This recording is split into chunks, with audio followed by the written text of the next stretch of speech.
Are we back? Are we back? It said we're back, but I don't know if we're back. Thanks, OBS. I mean, it's probably my internet connection. I think they're out there watching through the Spider-Verse right now, so that's probably not helping. So,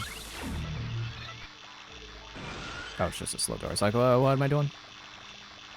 Oh no, don't tell me this is the boss. Don't tell me you have to do the boss as a spider. Oh no, this is the boss. No, that means the Terra is actually in the place I don't want it to be in, which is what I was saying before it disconnected.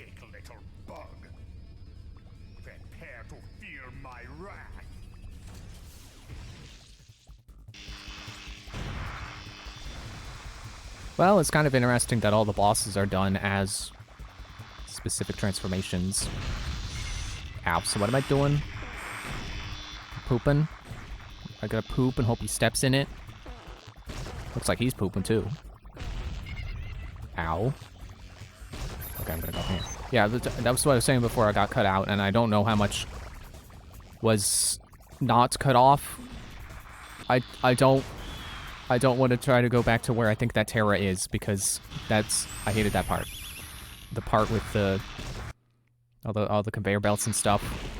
I'm gonna use invisibility to get past the turrets. But it seems that's it, so I'm gonna have to look at a guide to figure out where the heck there's a freaking Terra over there.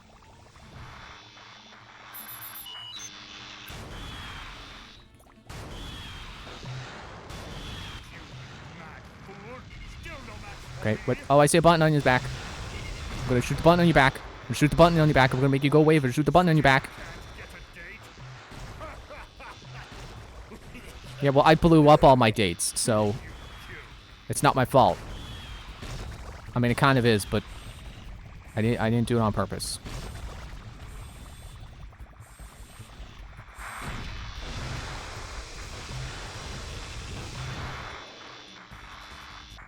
Yeah, I'm stuck as the spider. Or at least I've always been... You always get locked into spider when you're on the webs. So let me come down. Can I not come down? Yeah, so I gotta fight this guy as the roach. Of all things.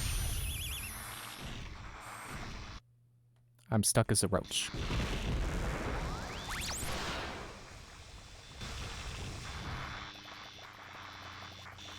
Oh yeah, he's gonna do a shockwave. So I think I'm not meant to be on the ground.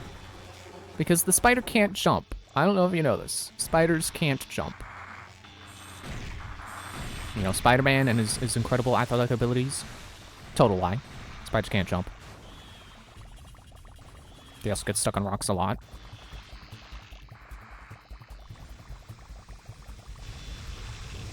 So I'm sure that I have to hit the button on his back. Undoubtedly. The question is how, because my horrible, worst projectile in the game, spider eggs, keep bouncing off of him.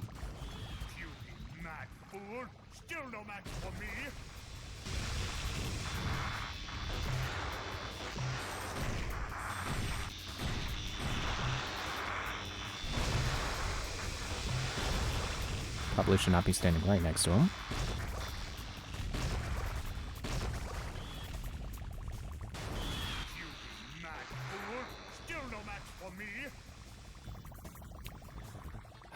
We're gonna be at this boss all night, I bet, because they just had to make it feature. Like, I appreciate them for trying to make every boss fight prominently feature all the transformations. Like the one on Tototech was mouse and gorilla, and the one on Aquium was fish. And okay, I guess Floatos's boss doesn't really count because he was a turret section.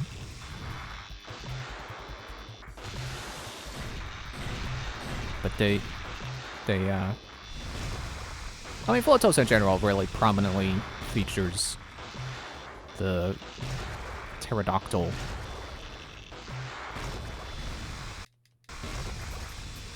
Maybe I'm supposed to spider bash. Okay, well I figured it out. That's a step in the right direction. I would just need 7 more steps in the right direction, and I can be 1 foot in the right direction. Or one whole... I'm trying to make a joke about spiders having 8 legs. Plonk. And then what happens? And then he's low. Can I shoot him?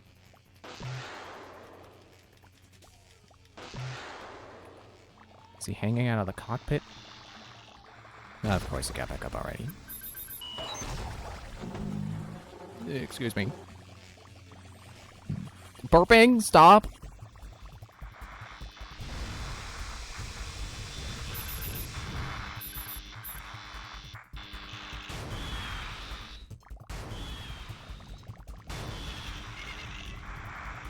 Man, by the end of this, I'm gonna be so intimately familiar with the sound this game makes whenever it fires a missile.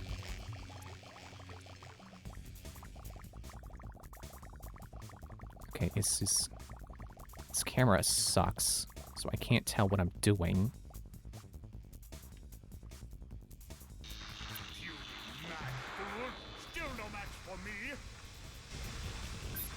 I'm gonna die. Wow. He actually didn't shockwave before I got away.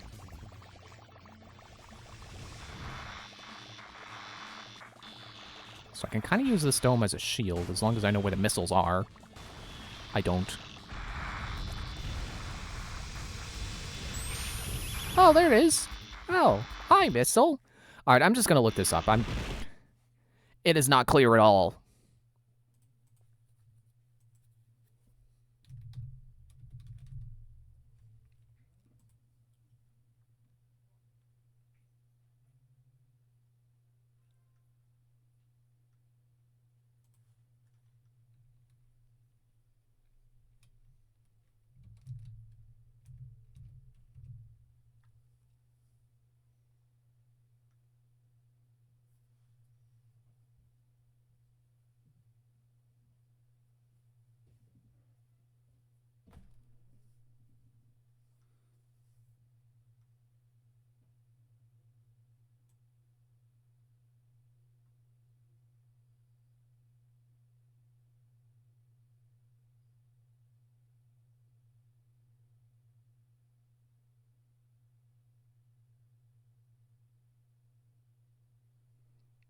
You lay an egg at his feet.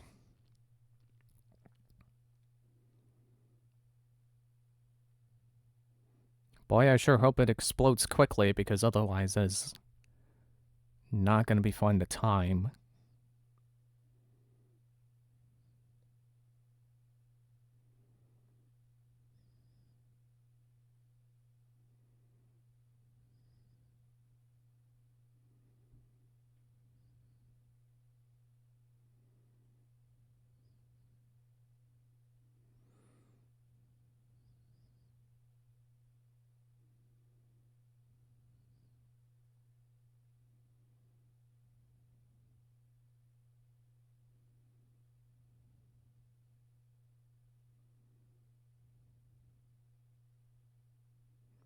Oh, apparently, when you bounce off the button, you always land behind him. So if he's just facing the wrong way, you can just die. I think this game probably could have used like another year of development for polish. But, you know, honestly, I don't think that would have made the game any more of a success than it ended up being, which is to say, do you remember Dr. Muto? Because, like, that's my point. I don't think anyone remembers this game. If I remember right, it said it had mixed reviews. Its reception was mixed. So, honestly, I don't blame people for feeling mixed on it. Especially people who don't get the aesthetic it was going for and like, man, all the transformations are ugly. And who aren't patient enough to deal with stuff like these freaking spider sections. Or the spider being terrible in general. I did it!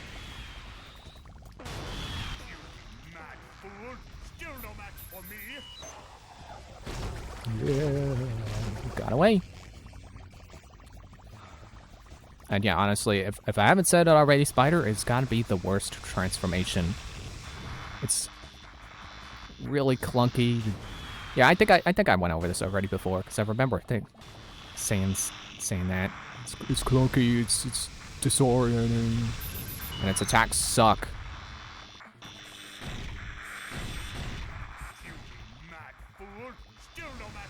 I'm taking a breather again. It's actually kind of, I think about it, it's funny that the guide called that him taking a breather, because he's stopping the smoke.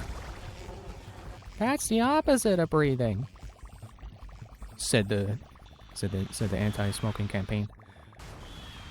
Which, no, I don't know why I phrase it like that. Like, I mean, yeah, it's like a scientifically proven fact. I'm just joking about, like... Actually, I don't even know what the joke is about. It's just... I don't know, I'm being facetious or something. Or flippant, I don't know what the word is.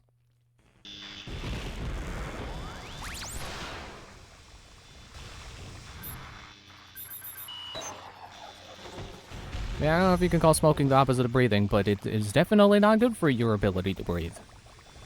And that's a scientific fact. Which I'm sure even people who smoke know, and they do it anyway. Because of addiction, which is unfortunate. Hit the freaking button! Jeez, and I was thinking the timing of the pooping at his feet was going to be the hard part. Apparently I can't time the button press.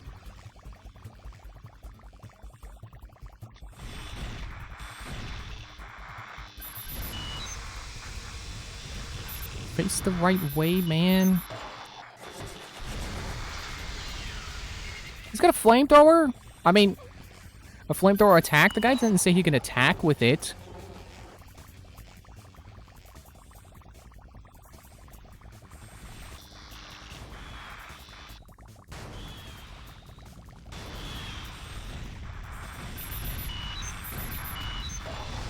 There, that'll get him. Now behind him. Popping out your feet. Ah! And of course, that only does one segment of damage. We're gonna have to do this 9 times, and that's if he doesn't heal, which he can do. I read the whole guide. The guide said he can heal.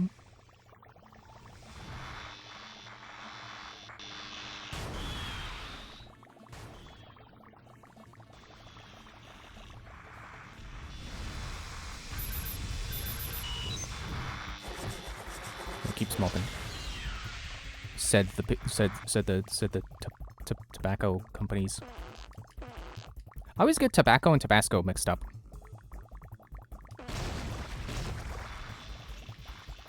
Great. One hit. And it's back on the wall. Avoiding more missiles. She's shooting directly at me now. Quit it. Oh wait, that's the... He sends in a DOA as well. Which is gonna be the most infuriating part of this boss fight, I'm sure.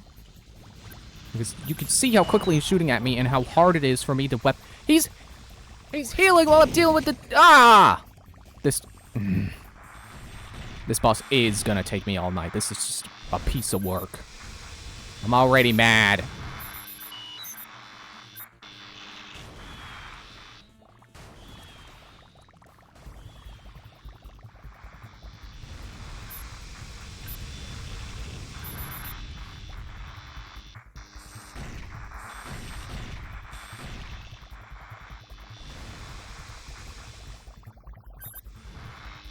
Flamethrowing.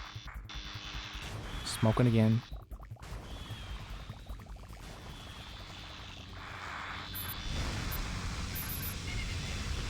I don't even want to be here. I want to go get the other Terra first.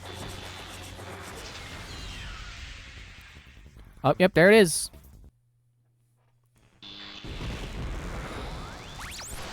I want to leave. Sorry, I didn't mean to spin the camera all the way around like that. I also forgot to read the guide to see if that was indeed where the last Terra was. I'm just going to look it up.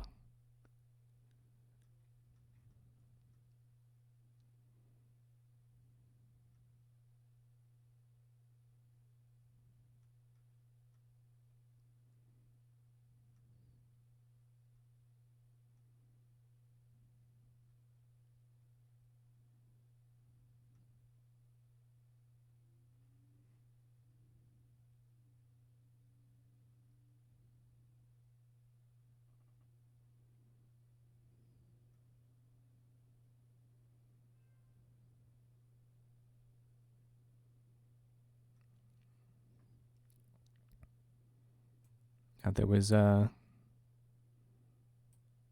a second again. There's a line of trapdoors, and the Terra was around there apparently. They say you can take the lift down to the door below, so you can respawn there instead of the front of the section. So apparently you can come back from that checkpoint. Though I don't think it was a translocator, so I'm gonna have to go through that assembly line again.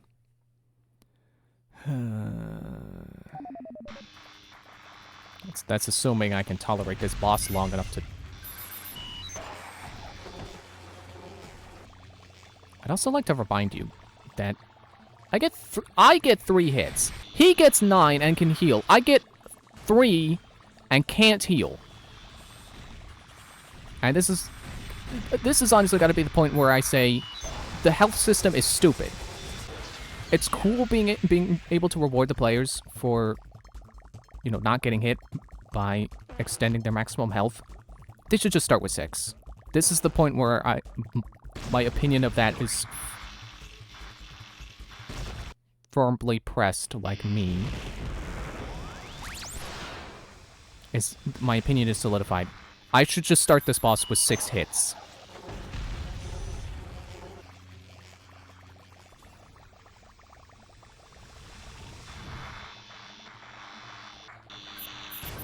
And you know, I don't even know if I want to beat this. I'm pretty sure I beat this game as a kid, so I don't know, maybe it's not that awful. There goes one of my 3 hits that I need to deal him 9. Shut up.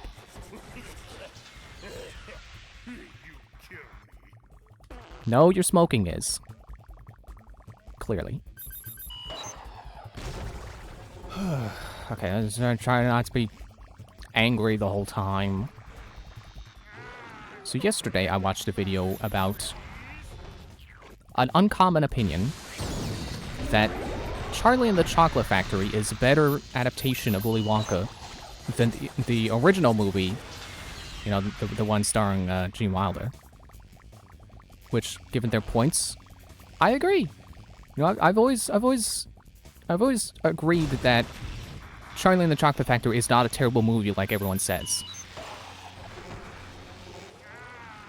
And the video I watched had some pretty good points about, like, how the characters are actual characters in Charlie and the Chocolate Factory. And it matches the tone of the book better. Yeah, he got healed again.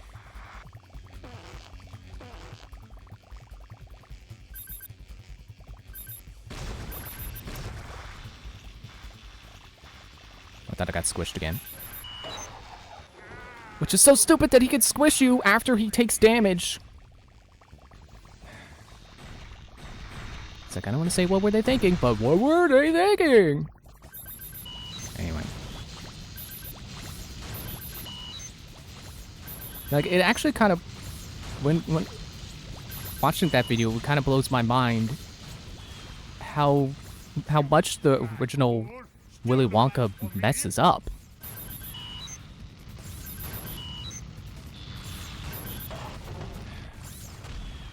If I didn't already hate these drones enough, I'm sure I'm just gonna absolutely despise them later.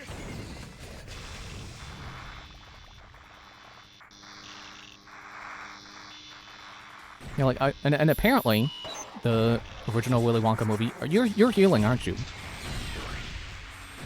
Any instant.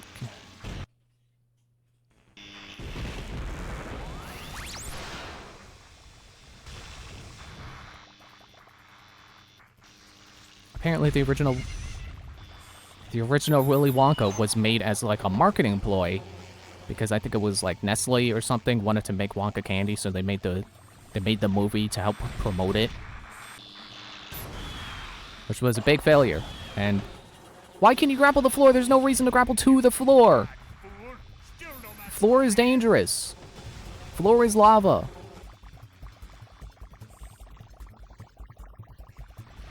I feel like this is a pretty decently known piece of movie trivia, but the original Willy Wonka was a failure when it came out.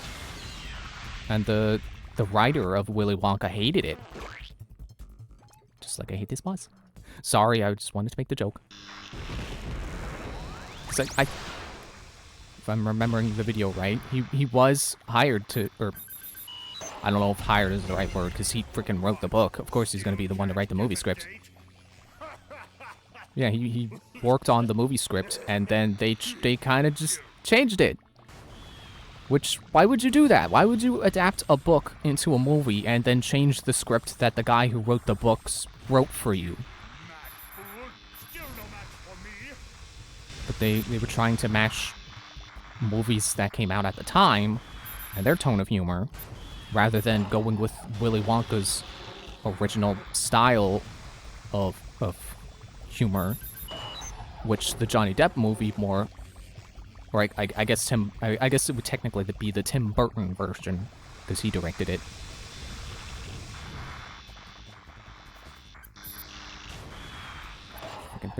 Why can you grapple the ground? This is like the one time where you can grapple something that's not webby, and it doesn't make sense.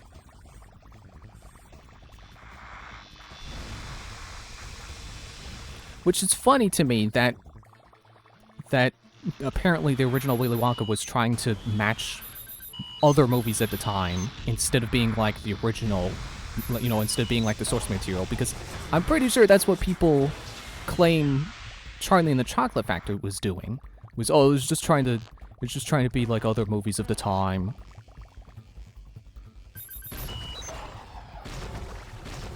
But no, its sense of humor was more in line with the books. How?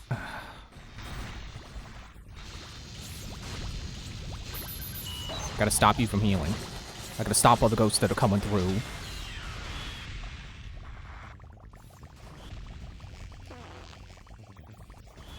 Gotta get back on the wall.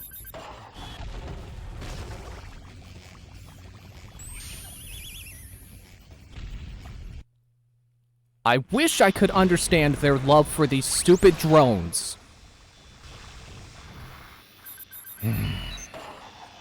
They really, like, of all the freaking bad, not bad, but it's annoying, not interesting things for a boss to do, this guy has to not only have the trait of summon minion, but also summon minion and then, oh hey, I'm just gonna bugger off and try to heal while you deal with this minion. And he has to spawn the freaking most annoying enemy in the game. And have its rate of fire be so high that you can't freaking web it before you get shot and lose one of your 3 hits that you can't recover during the fight, even though the boss can heal.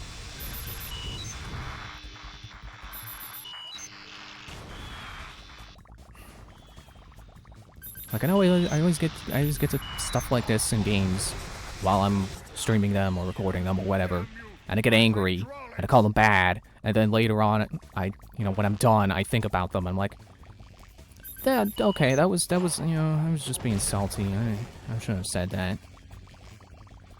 But man, I'm sure after this, I'm just gonna, if I even bother to beat this boss, I'm just gonna freaking loathe it later. This is so much horribleness going on.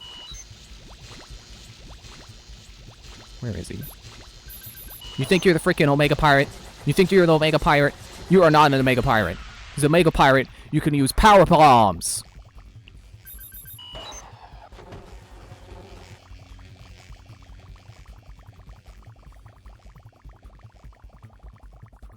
Also, it amazes me how badly... I mean, okay, amazes a complete exaggeration. Did he not spawn a DOA this time? He's like over trying to heal. No, did he just...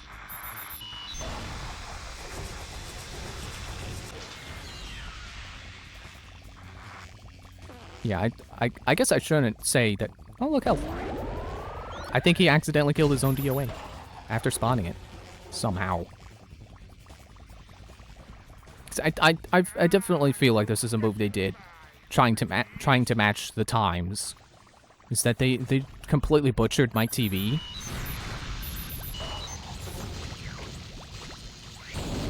Which I find it surprising that they messed up my TV so badly. But the way they did it makes me think, yeah, you know, they probably just did it to make him like make his character cuter, have more mainstream appeal. Like, oh, look at the cute cowboy kid, isn't he adorable? And now he's tiny. Oops. Dang it, I knew that was gonna happen as soon as I got stuck in his feet. Because, yeah, apparently in the book, Mike TV is supposed to be this punk kid. And they made him just I can only call it the Gene Wilder version because I don't know the director of that one.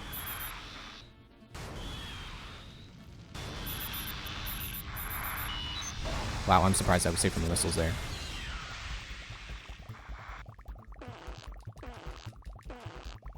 I'm gonna try not to go in between his feet.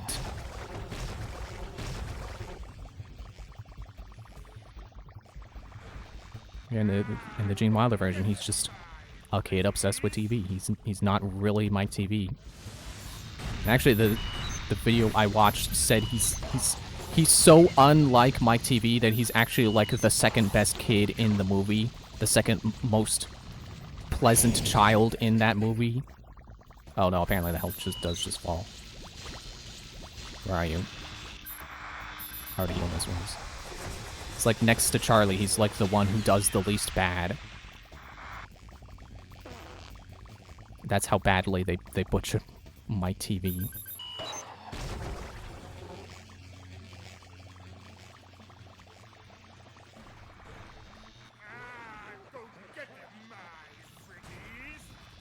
But I'm glad I watched that video because I do like the Gene Wilder version of the movie. I do like his performance as Willy Wonka, but now that I know how Willy Wonka is supposed to be, I definitely agree that Charlie's the better adaptation, and that Johnny Depp's Wonka is the more accurate one, even if maybe he's not the more popular performance.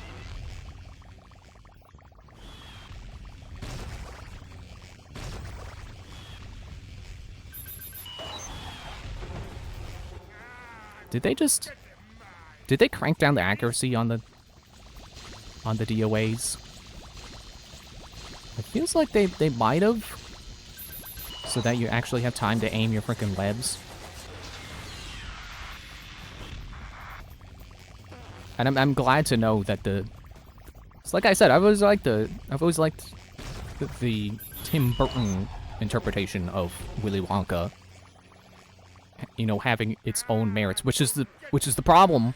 Why people think it's a bad movie when they compare it to the original movie is because they compare it to the original movie and not the books or book. Can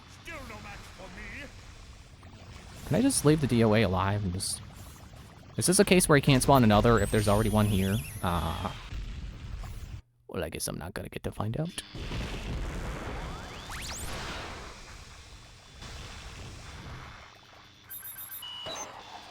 And honestly, the thing that I'm happiest to know, walking away from that video I watched, is that they did the characters did the characters as actual characters in the Tim Burton version. It's like that's what you're supposed to be judging a movie on is the characters and how well, you know, how much how developed they are versus how much screen time they get and such. Like, even Augustus Gloop, you know, the kid who gets kicked out of the factory first. Or, for lack of better phrasing, you know, because it's a little more horrible than getting kicked out. I'm sure everyone knows.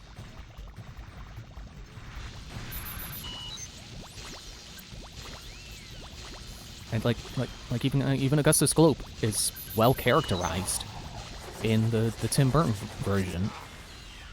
Damn you, my hydraulics! Yeah, well, your hydraulics can suck it.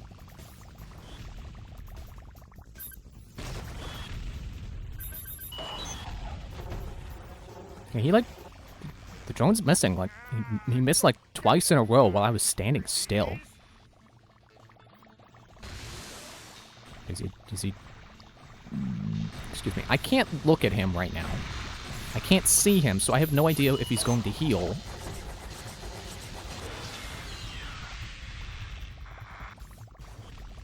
The guy didn't say he always tries to heal, but it certainly feels like that's what he's doing. And again, I say, who do you think you are, the Omega Pirate? You're not the Omega Pirate. The Omega Pirate is a good fight.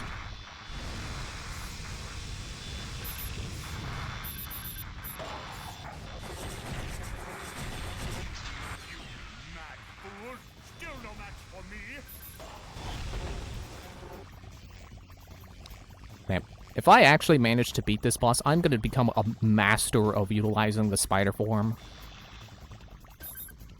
Oh, I'm going to get killed by the missile. Yeah, there it is.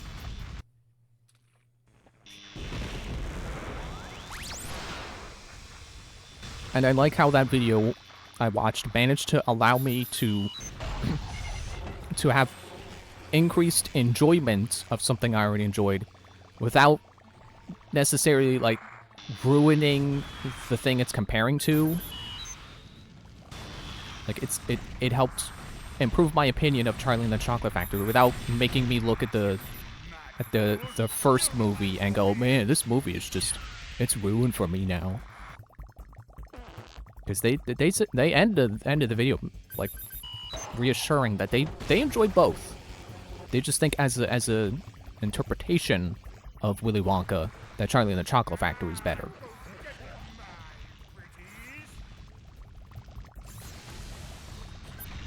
Can I do the there?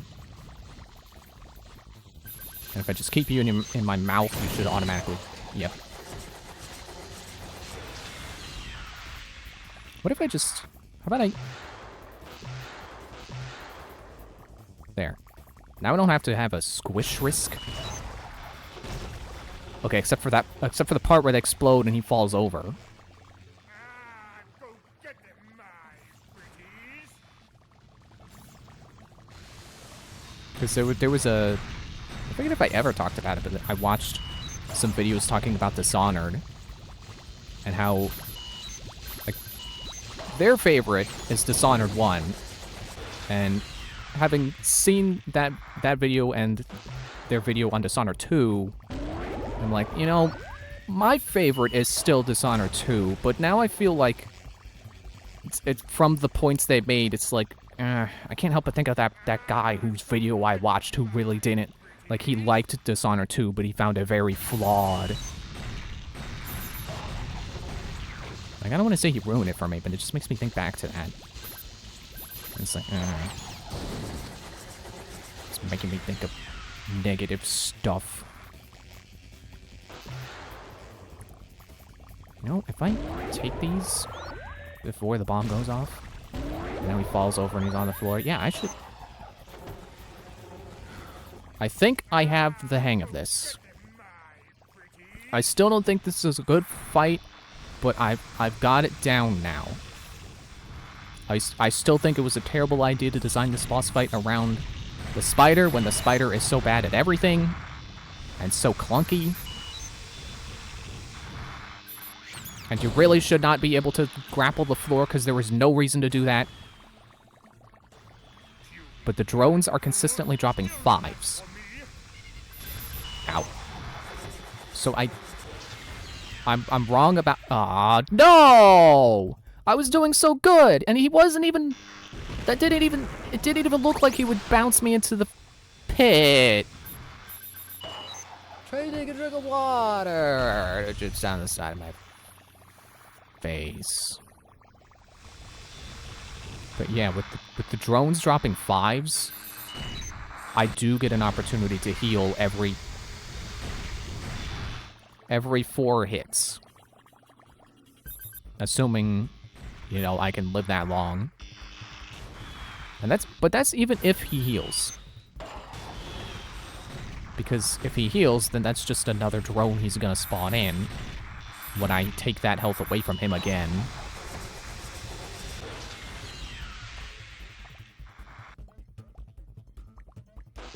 But yeah, this is just what happens when you design a boss around unrefined mechanics.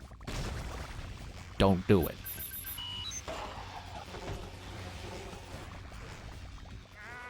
Go get them, my pretties. But yeah, thinking about Charlie and the Chocolate Factory again has got me in the mood for something with a similar tone, where it's like dark but still kind of silly. Which I'm sure would make anyone think, yeah, just watch some more Tim Burton movies. Which was my train of thought. And I looked at his IMDb page, and it didn't look like he actually did a whole lot of movies. As weird as it seems. At least ones that I am certain would fit the criteria. It's like Nightmare Before Christmas and Frankenweenie. And I think there were a couple others, but then it's like, I don't know. Did I not hit the... There. Like, I thought he did more films in the same vein of, like, Frankenweenie, but apparently not. Apparently has a not necessarily short list of movies he's worked on, but it's shorter than I expected. Oh, Corpse Bride, there's another one. Still no match for me. So at the very least, I'll probably rewatch Nightmare Before Christmas, which I haven't seen since I was really little. And Corpse Bride, which I don't know if I've ever seen. Ow.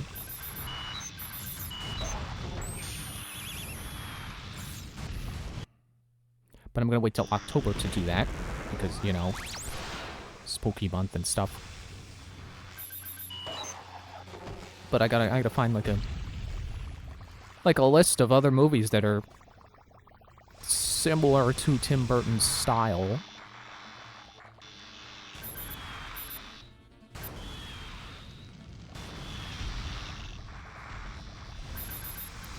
Okay, I know this dome is operating as my shield, but I kind of hate it. I kind of hate that it's here. It's awkward terrain, making the awkward movement of the spider even more awkward. Awkward.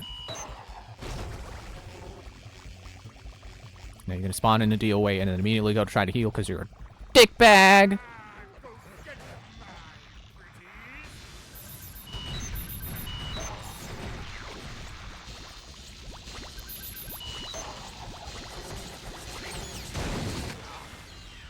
Damn you, my hydraulics.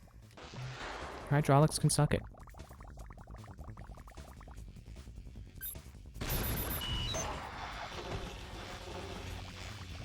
Actually, when I try to make my own, like, I don't even know if I could say Tim Burton inspired, because again, I really just, out of all the things I know I've seen by him, is Nightmare Before Christmas when I was really little, which I do remember really enjoying, and like Edward Scissorhands, and that's all that I'm sure I've seen by, well, okay, and Charlie and the Chocolate Factory.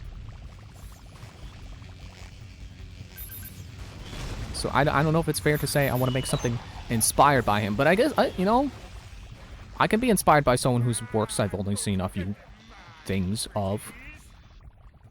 I don't have to be, like, the biggest fan of something to want to make something inspired by it. Technically, I have something inspired by Ruby, but not in a good way. It's more of a this says wasted potential. I want to try to make something that taps into the things I like and not waste potential.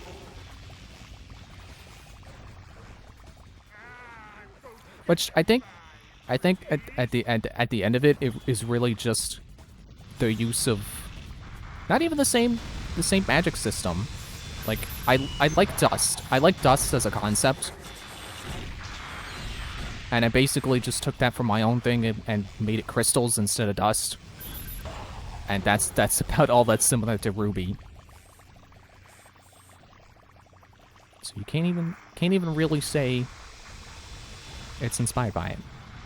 Well, okay, there's that, and also everyone is born with a magic power. Like the semblances of Ruby. Yeah, you just don't spawn another one if I don't eat your... Oh, right, you definitely don't. Just don't spawn another one if I just, like, leave it alone. I also accidentally called the Kingdom Remnant, which I didn't realize was was the name of where Ruby takes place. At my defense, I called my place Remnant because it's literally the remnants of the world's goddess. Like, solidified and turned into, like, landmarks. So it's literally remnants.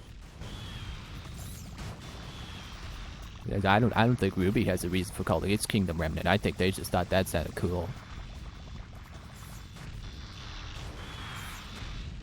You gonna take a smoke break yet?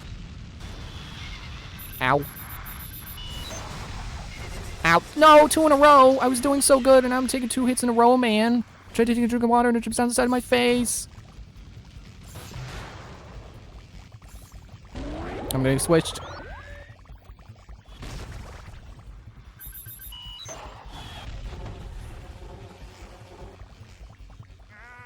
Go get them, my pretties. No, he's definitely spawning more in. Jeez. You mad fool.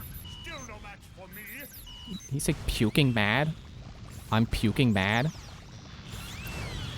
You're the one who's puking.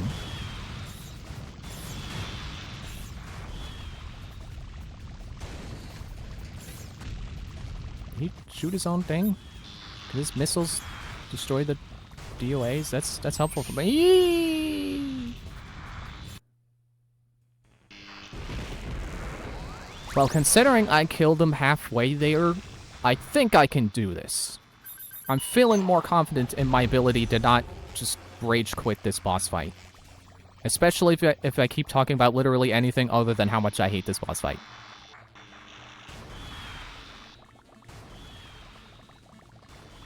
No, but like I said, my hatred for this fight is definitely calming down as I realize, like, oh yeah, the drones drop health, and I can avoid being squished if I shoot a bomb.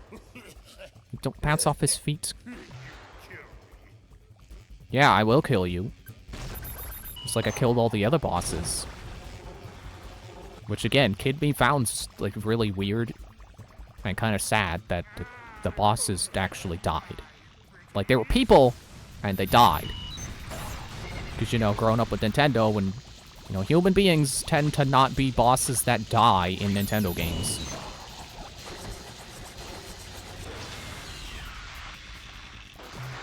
Okay, but I need this. Enjoy my poop.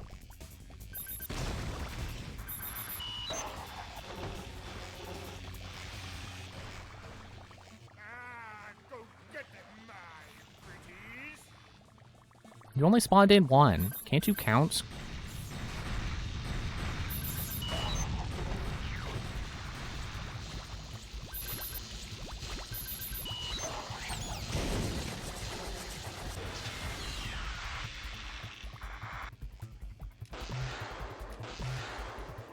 Good enough.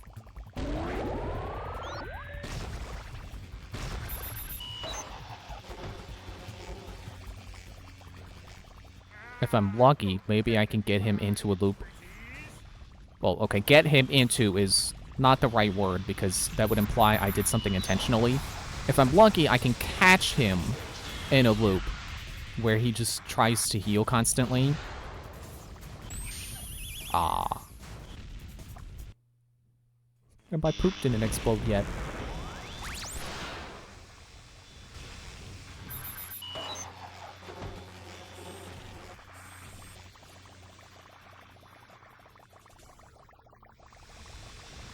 Right, I can't cross over there. Man, you got a dirty layer, man. Look at all these cobwebs that I'm taking advantage of. Your lack of hygiene will be your downfall. Okay, I guess it's not hygiene if it's cleaning the house. Your lack of housekeeping will be your downfall. Will be your undoing. Undoing sounds cooler than downfall. Because downfall just sounds like you're falling on your butt. It just sounds like you tripped and fall down. But undoing sounds like erasing your existence and undoing your existence.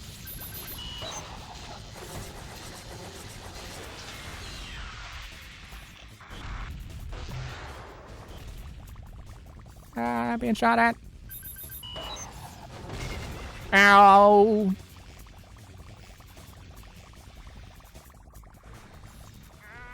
Go get them, my pretties. Hey, where you at?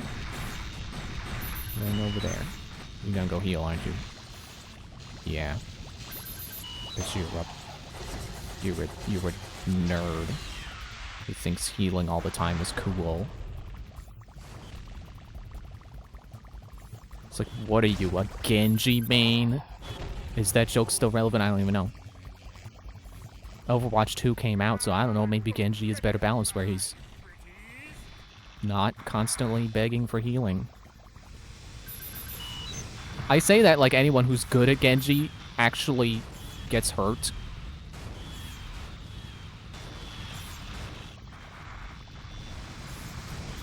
It's like I think the meme only exists because bad players would pick Genji because ooh, cool ninja guy, and they would be awful with him and have to escape a bad situation that they got themselves into because they're bad with Genji. And then spam the need healing button.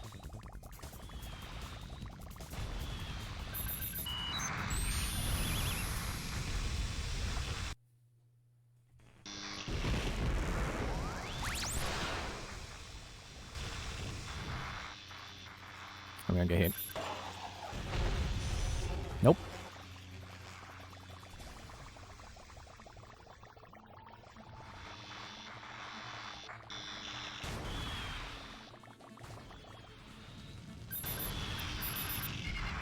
Aw, oh, come on. Freaking missiles. Hit my dome shield, you dumb missiles. So I heard, or you know, I just saw it right above, so it's not interesting where it was learned. The Switch 2 was apparently shown off at I think it was called Gamescom, like a press event. And it's cool to know that, hey man, it's really common. It's happening. Like people are seeing it be demoed behind closed doors, sure, but it's happening. Switch 2 is real. It's just not any of the pictures we've seen, probably.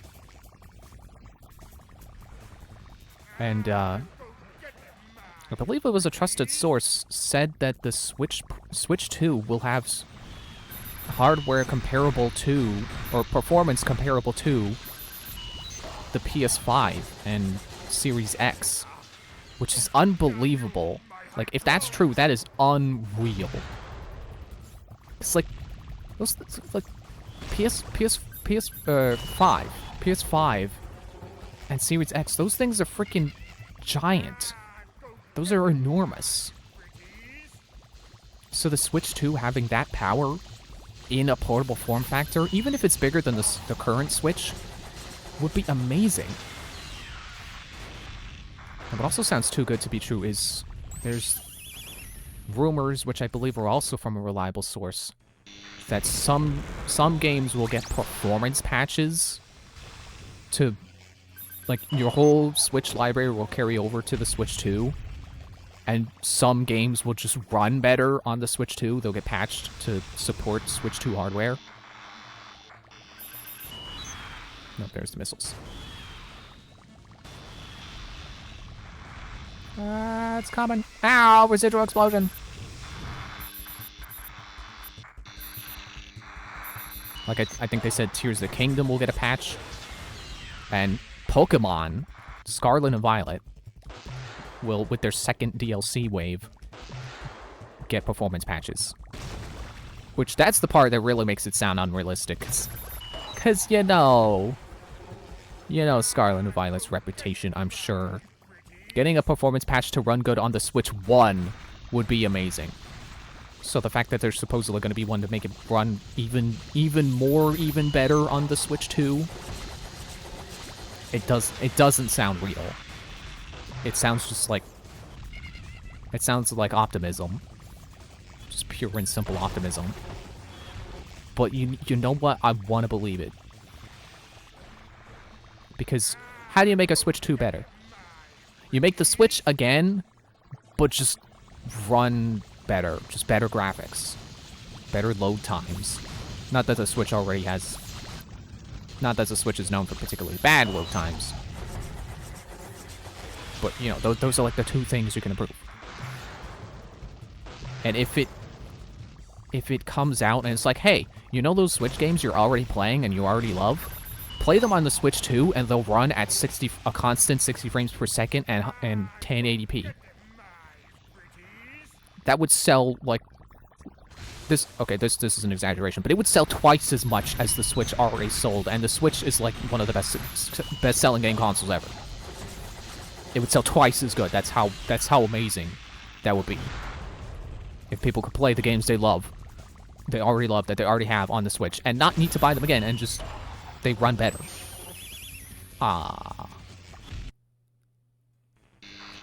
Like, you would not be able to keep those things stocked at all for months, if that were the case.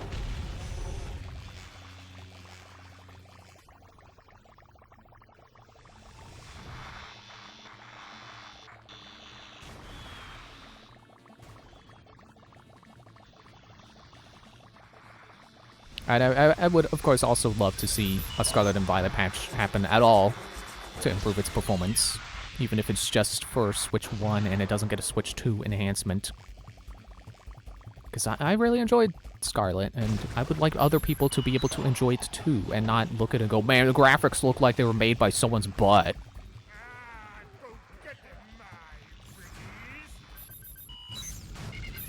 It's like... You know, of course, enjoy the things you want to enjoy, and don't worry about what people say, but in some cases it's hard, you know? Sometimes you can't stop thinking about how much people hate the thing you enjoy.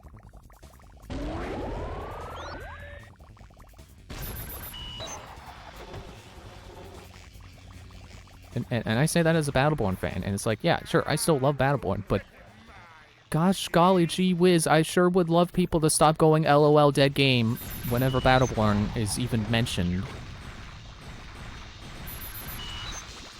Like, I would like to be able to talk about Battleborn with non-Battleborn fans without someone being like, Randy Pitchford, hey! Like, it's not funny. Stop it. Get some new material.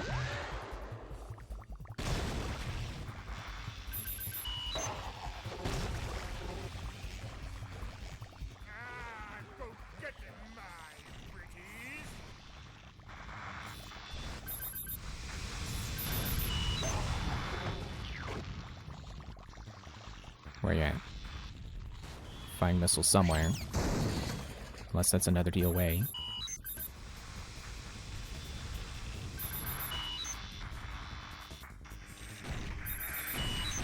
Okay, well, as long as you're firing missiles that aren't hitting me... Is he? No, yeah, he's facing this way. I don't know what he's doing. He's smoking. I like the fact that this guy whose power industry is polluting everywhere. Of course he's a smoker. That just feels right. It's like, what does he know about breathing clean air? He can't even breathe the regular air, let alone polluted Here. I could have phrased that better, but you saw the... You could see the neurons firing in that one. It was happening. There were thoughts.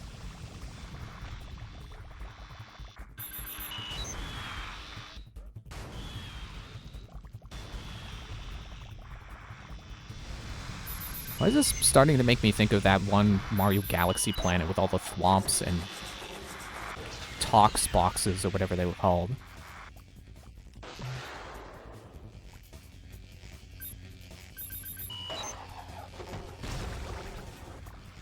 Okay, halfway dead again.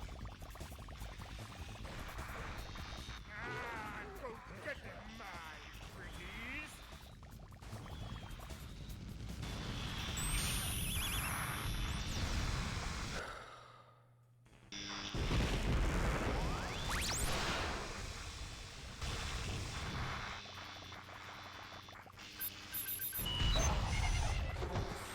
Great.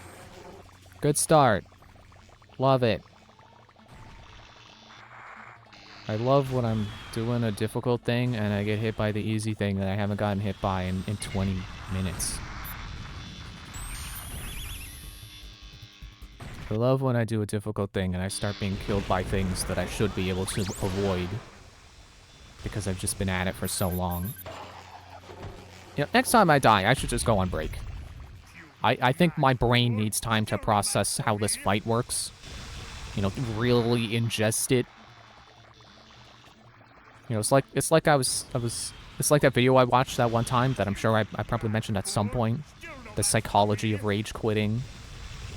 Where like your brain, like you need a certain level of stress to be able to beat a difficult thing, but too much stress is bad for you. So like, as you do the fight and as you do the difficult thing and you're learning how to beat it, your stress levels are crossing the threshold where your performance starts to go worse.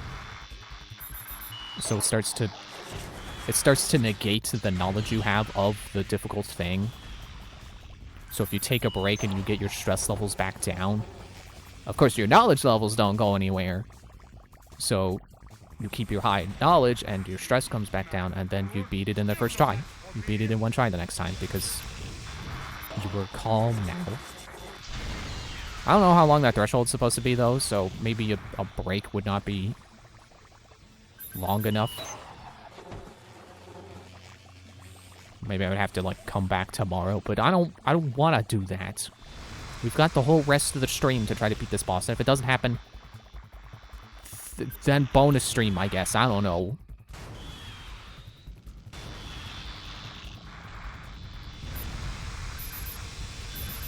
So sometimes it feels like it's completely safe to be up here on the dome. Like the missiles just can't curve right when you're on the dome. But that's definitely not the case. I keep getting hit by it. I keep getting hit while I'm on the dome. Because I keep thinking, oh, it's safe up here. Go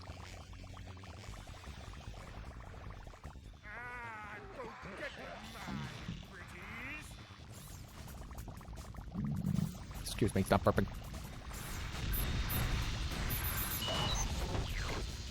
I keep you in my mouth. Because that's how you stop from not dying. That's how I kill it. That's how it makes sure it dies. Yeah, but your button is still open. Your button.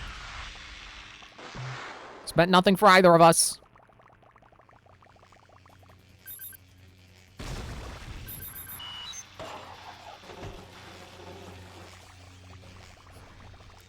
Really, waiting for him to heal is like the safest option.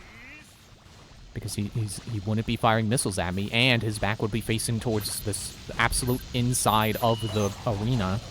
So theoretically, it should be impossible to be bounced outside of it. Damn you, my hydraulics. Screw your hydraulics.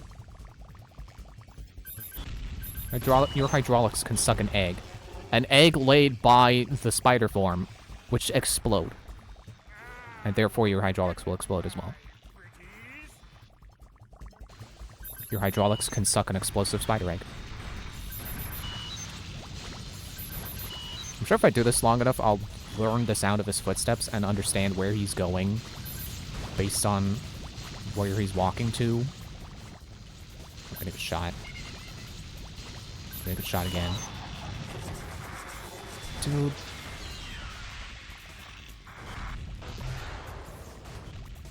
But now it's not... Now we're not trading blows. We're not exchanging his heal for me hitting him. Because I got hit trying to do that hit. Go get him, my pretties.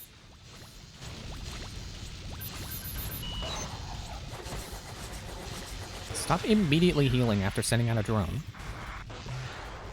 I mean, do, because your healing loop lets me hit you. It just means you're constantly vulnerable after your... Basically, one thing you do after... Ow. After taking damage. Alright, break time then.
Alright, I'm back. And I think I'm gonna make this break a little longer. Just to make sure that I have brought my stress levels down so I can bring them back up again to the appropriate level of stress to be able to take on a difficult task. It's like right now, I'm feeling like I'm feeling like this gift, and I'd be feeling more like this one, the Toho character in a bottle.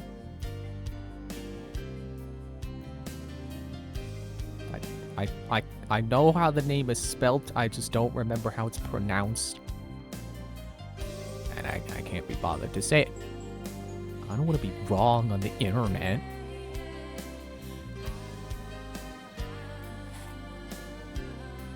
I don't actually know Toho. I just think that gift is funny. I think the little all the gifts that people make with those they call them fumos. They just have such a delightful energy to them. Like that one there with them stuffed in bottles somehow.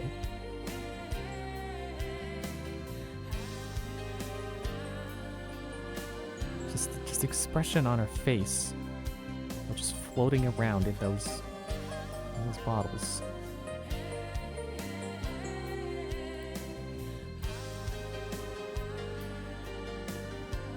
It gets me. It's just really comical. It's just like such a smug, satisfied look with being stuck in a plastic bottle, floating in a pool.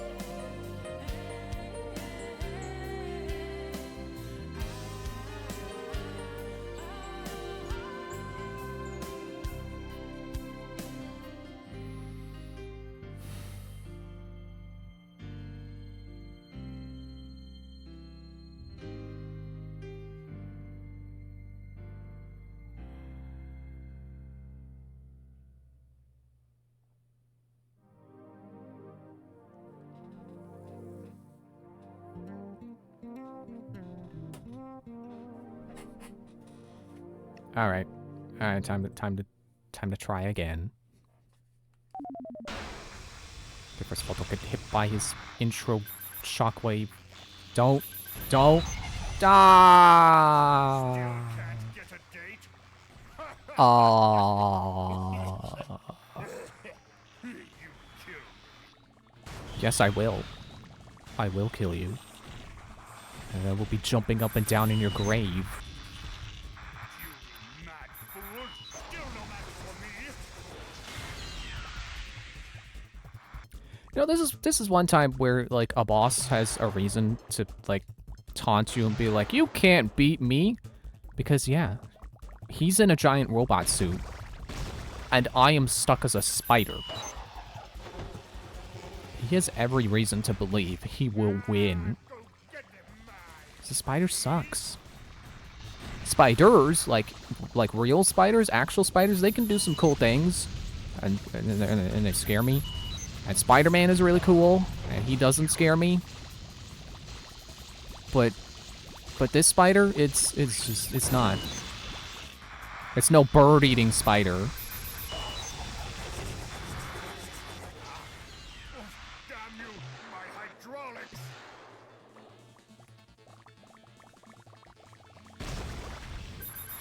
Probably should have also grabbed the health potion while I was down there, but oh well, whatever. Go get them, It'll be there later.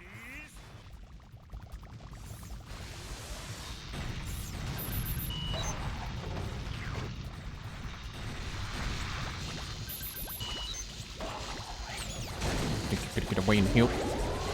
Nice, I nabbed it in the air. Alright, where's the last one? Where was the one from the previous? Maybe it's not. Wait, was that it? Oh, whatever. I'm out of time.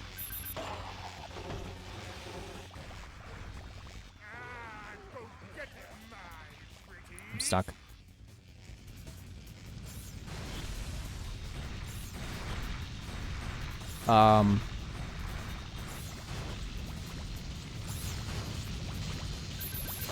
Okay, I can grapple something. Oh, there's a potion. Oh, he's healing. Get him. Got him. Good.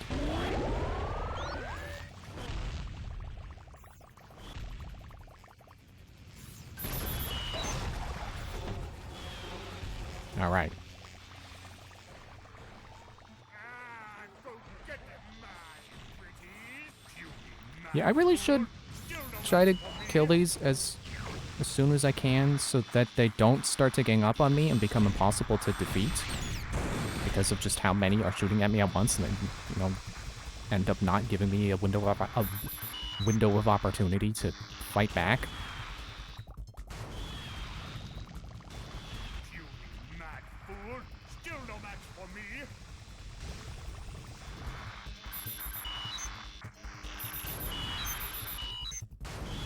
Oh, here comes the pain.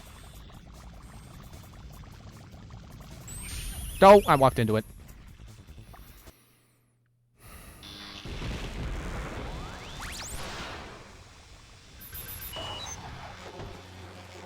So I do remember I was talking about Skylanders some time ago, and how I was really interested in seeing which figures I had that would go through Swap Force if I were to replay that. And you're not ready yet. Shoot. I'm gonna get shot. Ah! Still no match for me. I haven't beaten Giants yet, but I did, because I was so curious, I did look at... Oh, you did...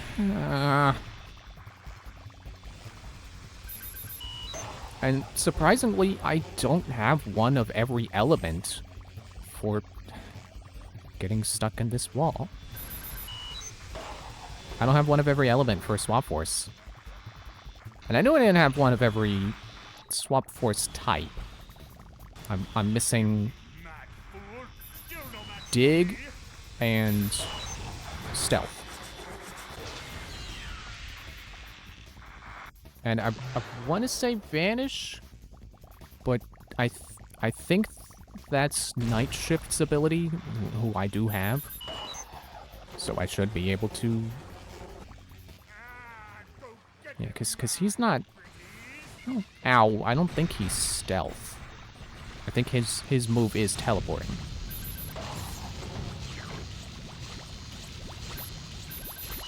Which is probably where the shift in Night Shift comes from. It's because he can shift in and out of existence.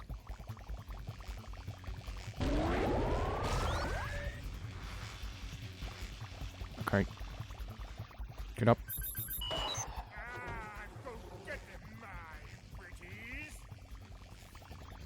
I'm missing magic and life. Which I would not be missing...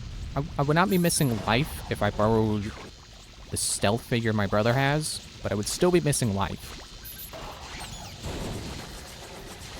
Which is actually not that big of a deal, because I could carry over my Aeon's Elite Stealth Elf, which I was certain that the whole thing with being an Aeon's Elite figure was that they start max level and with all the upgrades.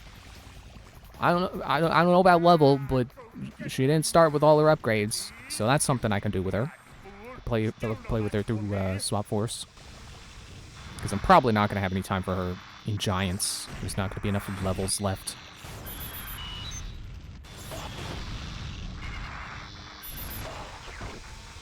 And magic actually isn't a big deal either, because I have Get a date. well, I bet you haven't gotten one either. You You know, hack up a lung like you picked an axe up and swung. Yeah, I still have to finish Wrecking Ball. So if I don't finish him by the end of Giants, I can carry him over. Of course. I thought you would still be smoking. And then if I do finish Wrecking Ball, then I can just use Ninjini, who is my favorite Skylander, and a magic element, who I will also be keeping on standby anyway, just as, you know, having a giant on hand would be cool. would be cool to see all the things that a giant could potentially do for you, carrying them into Swap Force.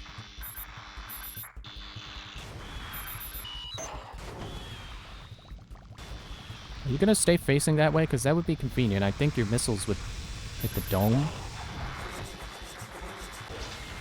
And I could still hit you in the back. You start running so I can stab you in the back. Okay, fine, that one should hit. Also wind. I think, or air. I think that's another gap in my Swap Force figures. I don't know why I couldn't think of a word for that. It's like, figures works fine.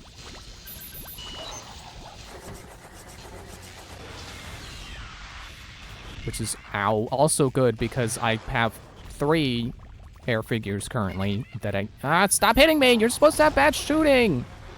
You weren't shooting good before! Go get them, my pretties. So yeah, any air figures I don't finish the giants, not a problem.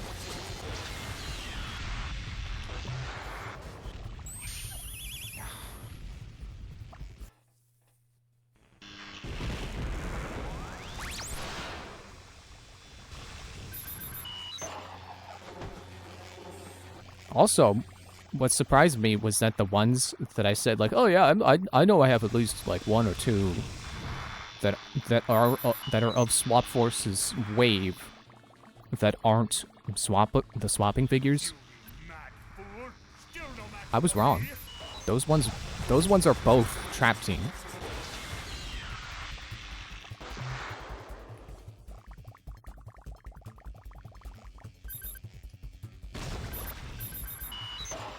I also do have some that are Swap Force, that's that generation, but they're already complete.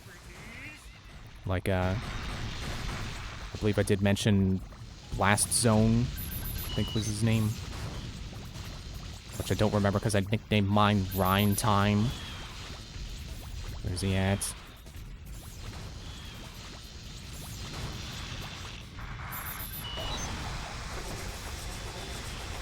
Yeah, I nicknamed him Rhine Time because his armor reminds me of Rhine's armor, which I don't think I finished that train of thought when I was trying to say that before. Because I got distracted, like, wow, Swap Force was new when Chugga Conroy was doing his Zetaplay 1 Let's Play, wow. Well, maybe not new. I think Trap Team was the new one at that time. But I think Skylanders had become annualized at that point. So it was only a year old at that time.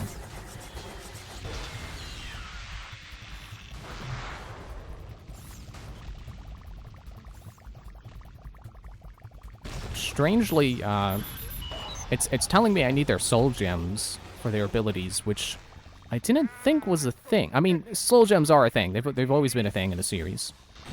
Which you have to get the soul gem to be able to get their very last ability. To be able to buy it. But I didn't think it mattered on ones that already had the upgrade bot when played in a different game. Dang it. Freaking unreliable narrator. Freaking unreliable. Residual explosion! Like shooting electric blasts. They shouldn't be exploding on contact.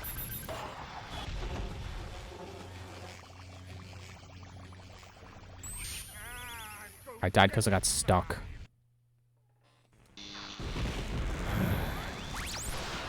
What was I saying?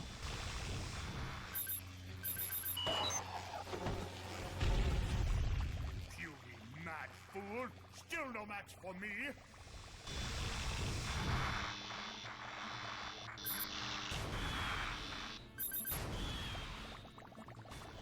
You mad fool! Still no match for me!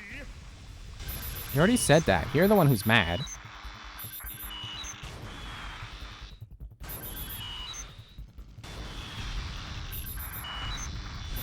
Yeah, his missiles are dumb enough where if I'm standing behind him when he's under the dome, I'm safe. Excuse me.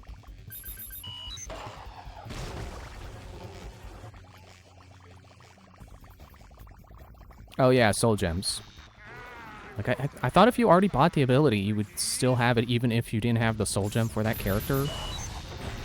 I guess they changed that in Swap Force. But hopefully, if I get that soul gem, get the soul gems for the characters that I am pretty sure are completed, that they'll still have that upgrade.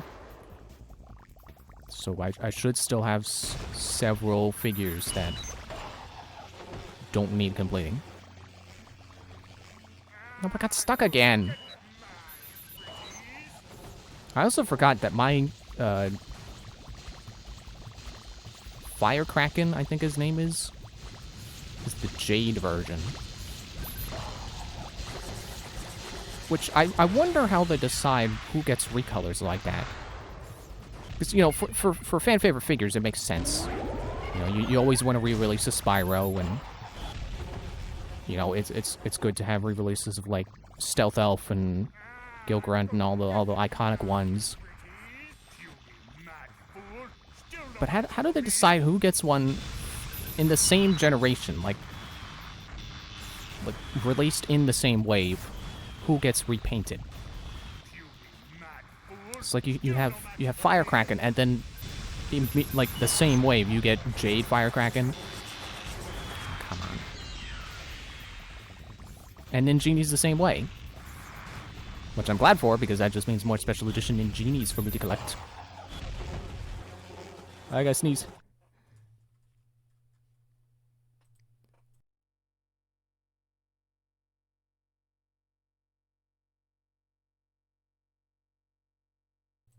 Almost couldn't find the mute button in time.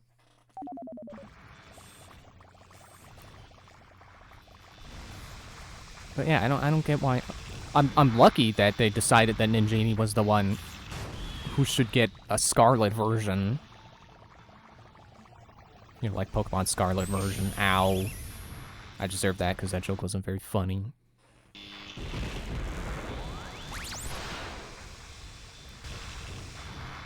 And now I'm wondering if they did any other, like,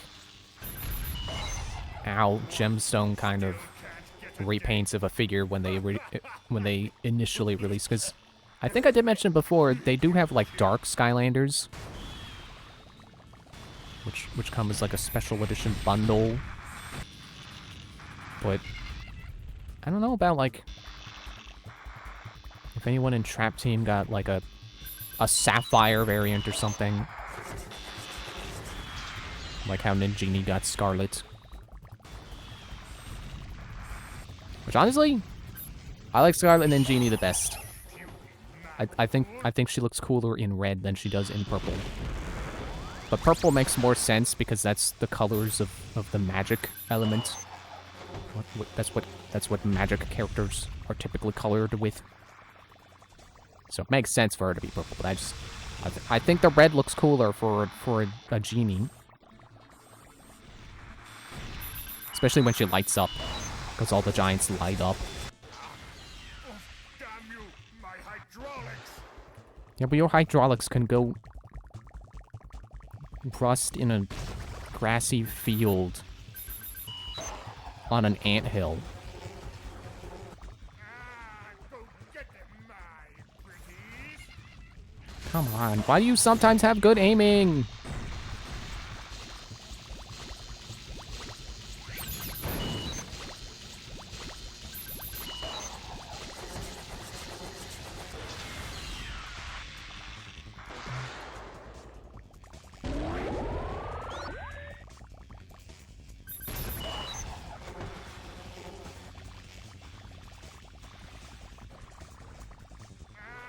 Go get them, my pretties!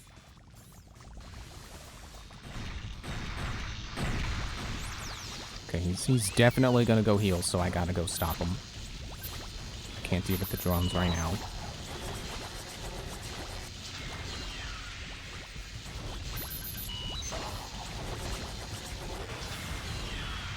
Freaking unreliable Ziplash, unreliable narrator.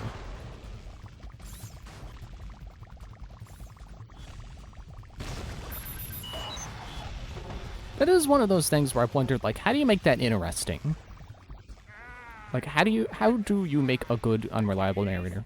Actually, now that I think about it, I think Overly Sarcastic Productions not too long ago did a video on unreliable narrators, so I should just rewatch that video. But it's one of those things where you're basically lying to your viewers. And, you know, just straight up lying to your viewers is not a good thing to do. Like, if that's, like, the only thing you do is just lie. But, like, unreliable narrator has, like, a purpose. Which I believe is to, like, highlight the characterization of the narrator. So it's not, like, specifically... Dude, I totally hit that. I totally hit that button. So it's not just literally just the narrator lies. And thus, the story itself is lying to the viewer. Just for the sake of tension.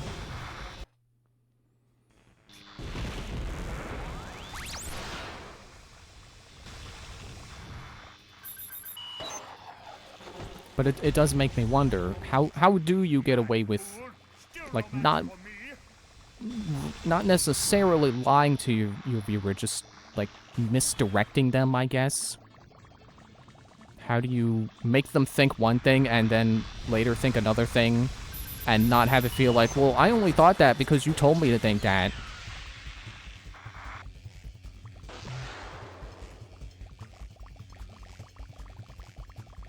Like, I don't know, the example off the top of my head is, like, painting a character as a villain for, like, the whole thing, and then suddenly turning around in the end and being like, no, wait, they were actually the hero of the story the whole time.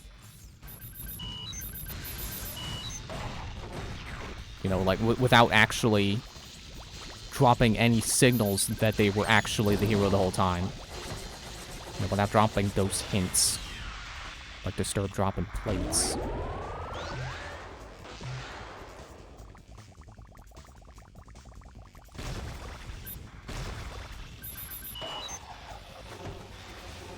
You know, it reminds me of, like, subverting expectations.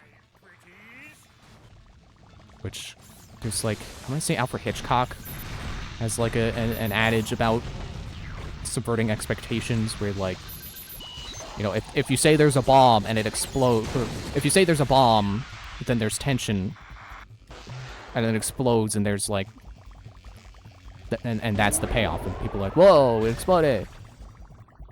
But if you say there's a bomb, and then suddenly a clown comes in and stabs someone, you subverted expectations because they expected the bomb to explode, but it's so disconnected from what was going on that's like, well, what? Why? It just leaves the viewer confused. Click a button.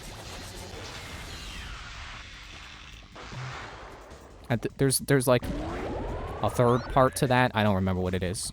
Like the right way to subvert expectations. I forget how you do that with a bomb.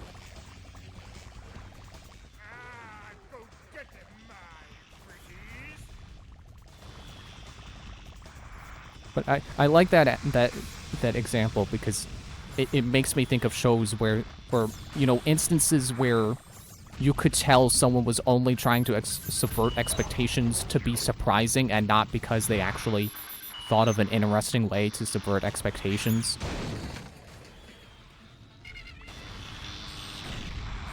You know, it reminds me of things where, like, people were theorizing about a thing before it was finished, and then the creators specifically went out of their way to make the ending not be the thing that people predicted, just to subvert expectations. I'm gonna say that's what they did with, like, the Game of Thrones TV show, because I think the books still aren't finished, which is hilarious.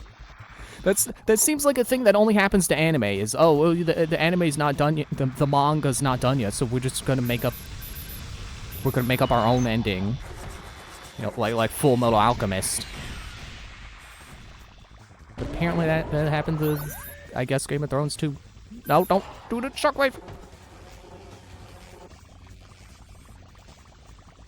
I find it hilarious that I just now realized that. Anyway. And I think people say, like, the same thing happened with Steven Universe. You mad fool! I don't know if I agree with that, but it's whatever.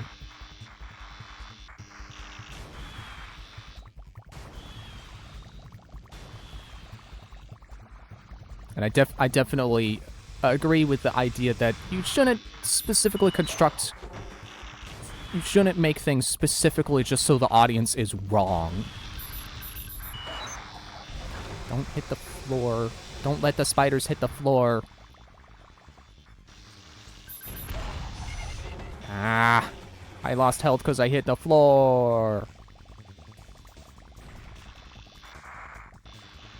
Where's he at? I want to say MatPat did a video talking about, like, like, what it's like to be a theorist or something like that. And how he likes being right sometimes. Like, he enjoys being wrong because, you know, when you try to predict something and you're wrong, it feels good to be wrong. Because it's like, oh, I didn't see that coming. That's cool. Assuming the twist was good. Go get them, man! But when something specifically sets out to be like, haha, theorists were wrong, it doesn't, it's unsatisfying because theorists want to be right too. It feels good to be right. Just because you saw it coming doesn't mean it's not, doesn't mean the payoff's not enjoyable. And for the people who like to theorize things, it's satisfying being correct. Because it means they put the pieces together correctly. Which is the fun of theorizing. You're looking at pieces of things going, ooh, I bet that's gonna happen. That looks cool. You know, different from like a bad movie and you see a joke coming from a mile away because the setup just takes so long and there's just no other way for it to pay off. And it just makes you groan when it does pay off. It's like, yeah, okay, whatever.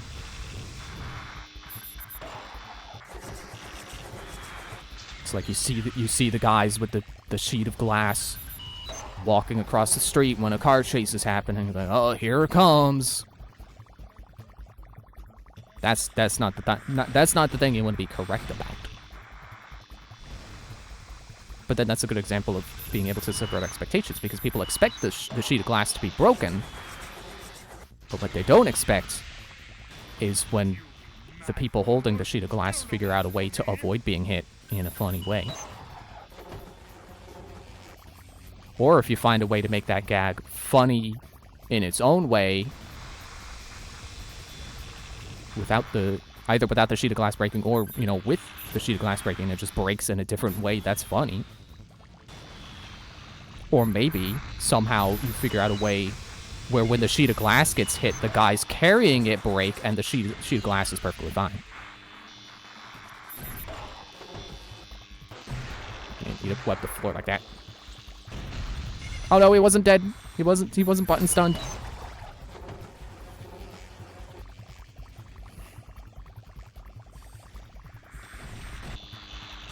I remember there was a time American Dad did the sheet of glass bit, and the guys carrying it like, we always carry it like this, and it gets broken. How about we carry it like this, and then they start carrying it horizontally,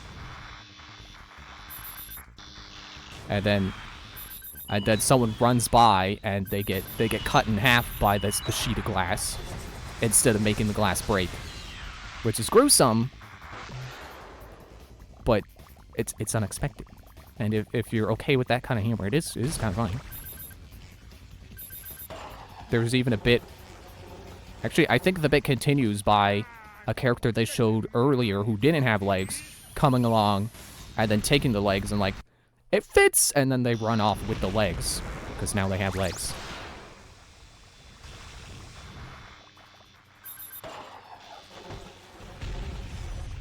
You mad fool! Still no match for me! I guess that's really the whole thing with tropes is you gotta know when you want to subvert them and when you can play them straight. And really, there's nothing wrong with any option for tropes. I'm just thinking of like TV tropes, how they have like a whole list of ways a trope can go, like, you know, played straight, subverted and alluded to and reconstructed and stuff like that. Like a bajillion different approaches for ways any particular trope can be done, which don't always apply to everything, because not everything has, like, I don't know about inverted, but like there's not always a way to deconstruct and reconstruct a trope, I guess. But it's fun looking at the ways people do. I like looking at the ways a trope can go and then thinking about which way is the most common way for the trope to go. Because sometimes a trope becomes so overdone that people start to parody it every time. But then that just becomes the normal. And then the normal way for the trope to go becomes the subversion. Yeah, just kill me.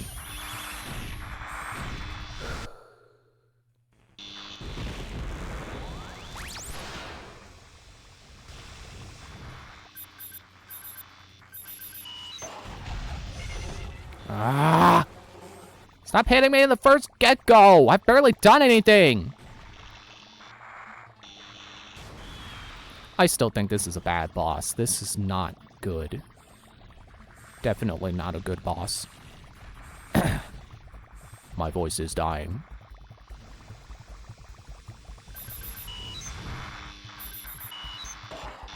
Like, really, I think the sheet of glass bit is a thing that has been subverted so often that that's another trope where if you play it straight, that's the surprising thing.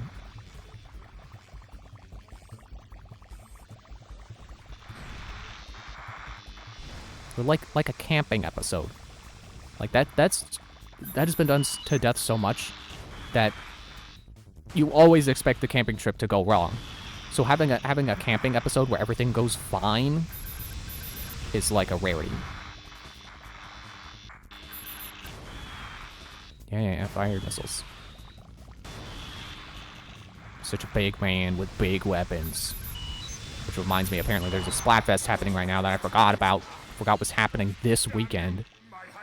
Because, like, we just had one. At the very least, I'm sure there has been one while I've been doing Dr. Muto. So there have now been 2 Splatfests in the span of me playing Dr. Muto. Here's a perfect example of a trope that has been inverted so much that it's just now the standard. The dad character in any kind of sitcom. Because, like, originally, the dad was the go-to knowledgeable guy. You know, he was reliable and stuff. So then people started inverting that and making the dad dumb and goofy. And now that's just the standard. Now everyone expects the dad to be dumb and unreliable.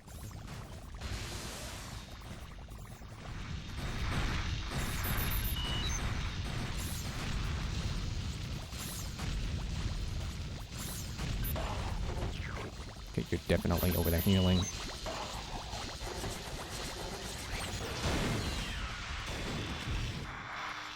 Oh, what? Okay. I think he got damaged by the DOA.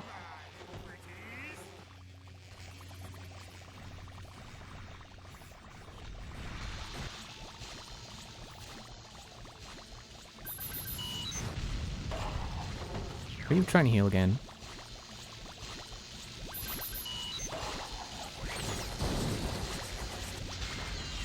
Crap. That button open. Dude. Oh, damn you, my hydraulics. If he didn't say that voice line, I would not have been sure I hit him. Because I was very sure that he closed the hatch. I was sure he closed it before I hit him. Did he say that while coughing? Mad fool, still no match for me.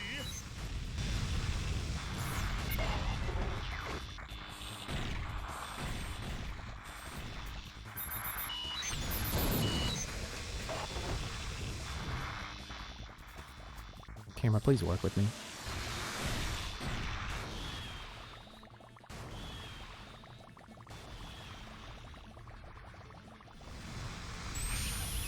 Oh, hello, missile.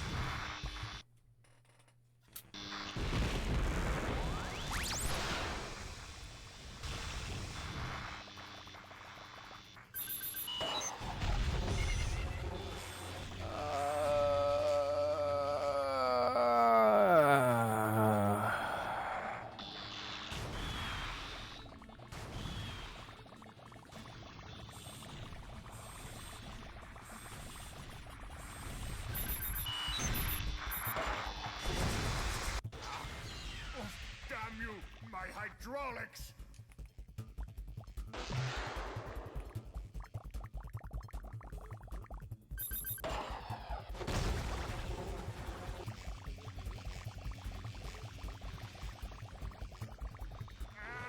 Go get my pretties!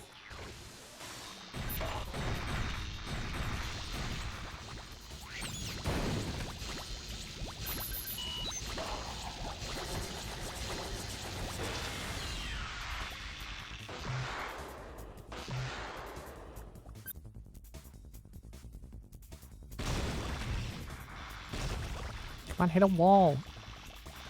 Go get my pretties! Yeah, I'm pretty sure he was coughing while he said that.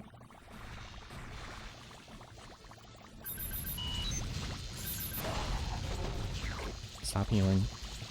You're not the Omega Pirate.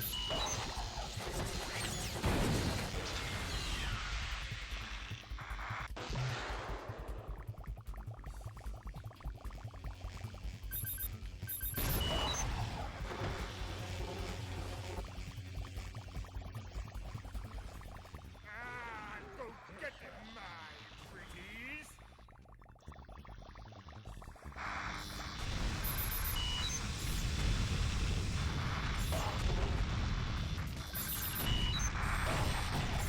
Not the floor! Still no match for me!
Dang it.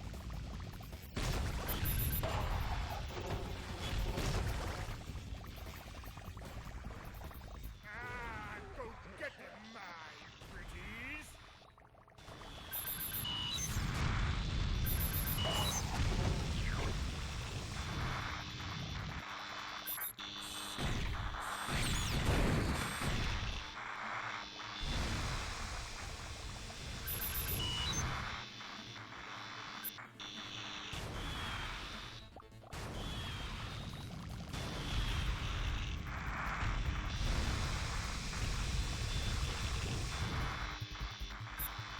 Wait, his back is facing the wall. That means if I bounce off of him, I'm gonna die.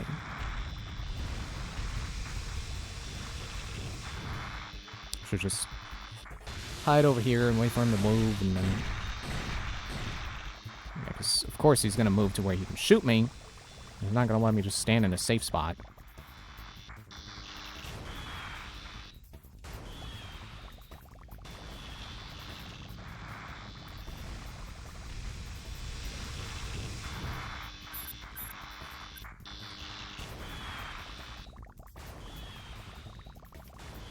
You mad fool. Still no match for me.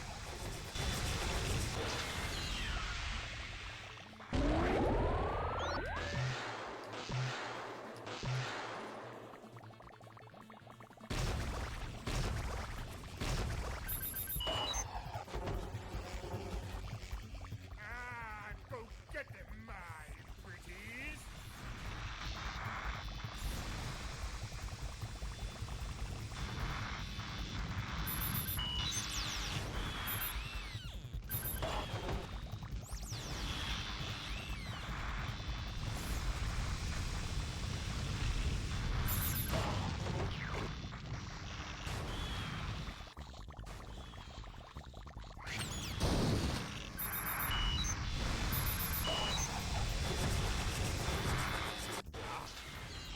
Damn you, my hydraulics!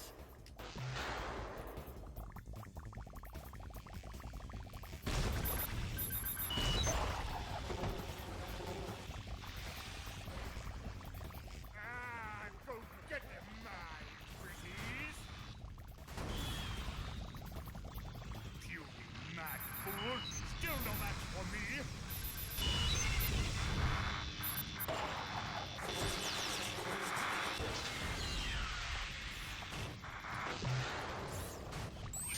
No! Why do you have good aim sometimes?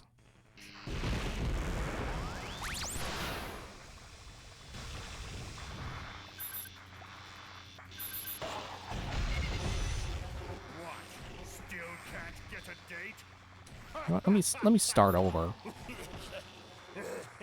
You killed. No, I kill me.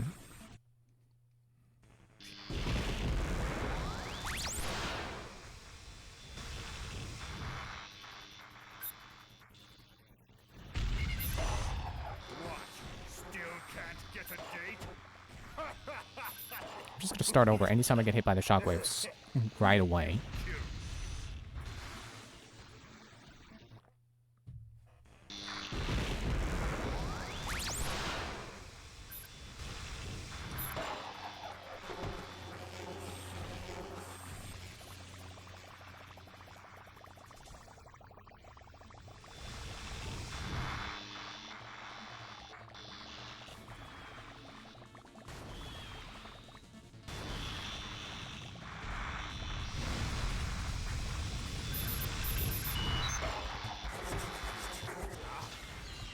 Damn you, my hydraulics! What the fifth?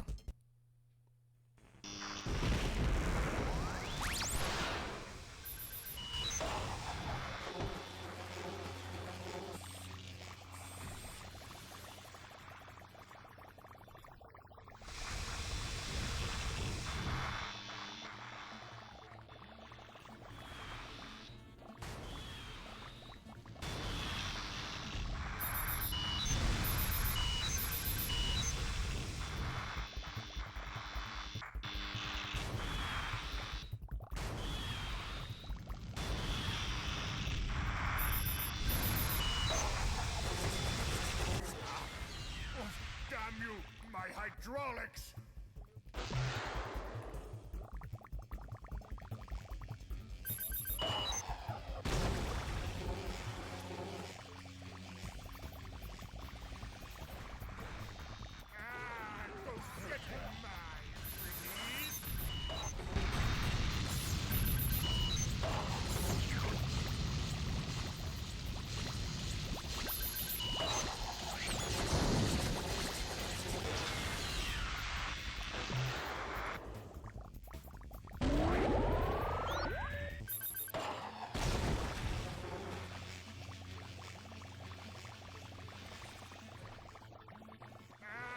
Go get him, my pretties.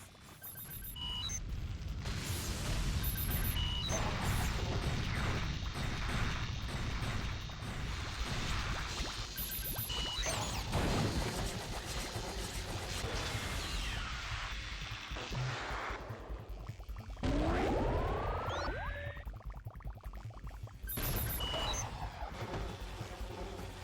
I'm wondering if maybe if I don't climb the wall that's right next to where he spawns, that I'm putting myself in a better position to retaliate against his drones.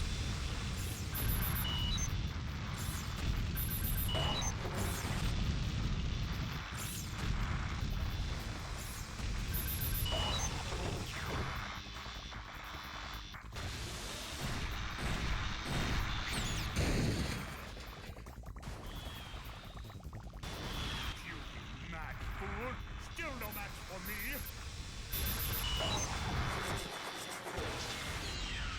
Whoa.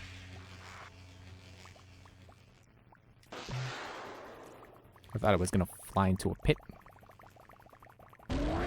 Well, it's unfortunate that he's in the center right now, because now I don't really have a safe spot to go that allows me to put a wall between me and the drones when they spawn.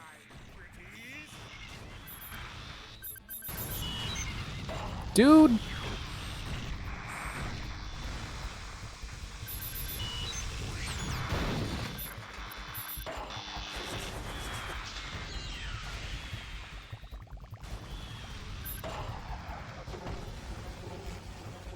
Why did I not get hurt by that missile?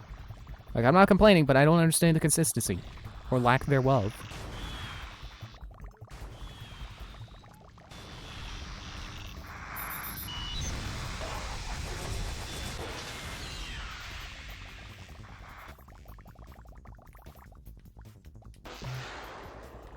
Nope. I'm gonna have to go. Got him anyway. I just don't understand this fight. Why did they think Spider was the best form to base their final boss on? Why not have, I don't know, a boss that requires all of your forms? Or since this is, you know, this fight is more personal than the others, clearly. This is Dr. Muto's rival. You would think it would be Robot versus Doctor.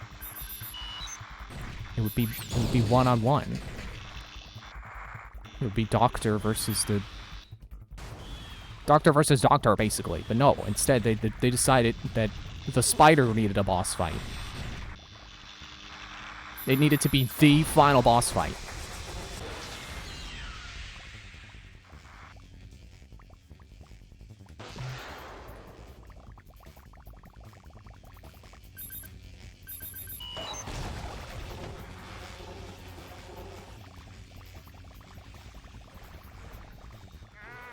Go get him, my pretties.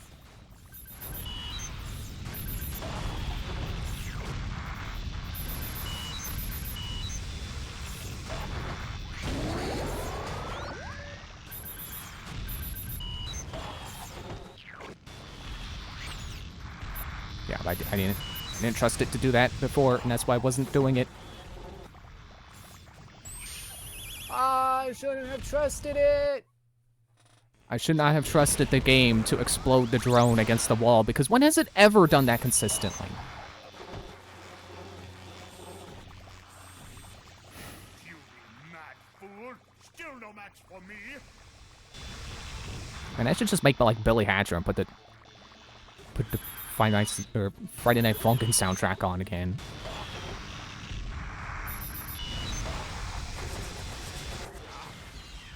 Damn you, my hydraulics! Hydraulics can go jump off a bridge for all I care. Yeah, that insult wasn't creative. I don't care. I'm just seething with resentments for this boss fight's the entire conceptualization of this freaking boss fight. Why did they think Spider was a good idea? Why did they think Spider versus Robot felt climactic?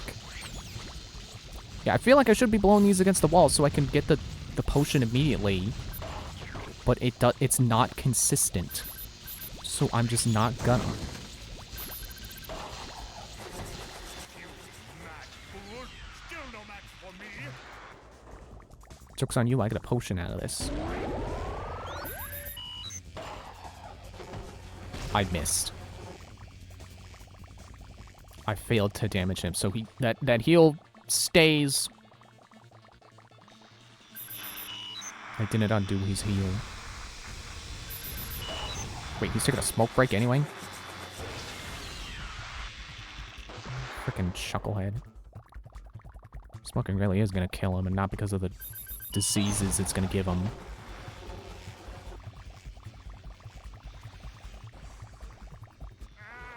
Go get them, my pretties!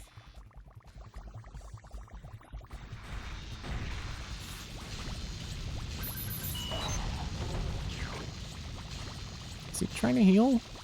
Doesn't look like he's standing where he should be for healing.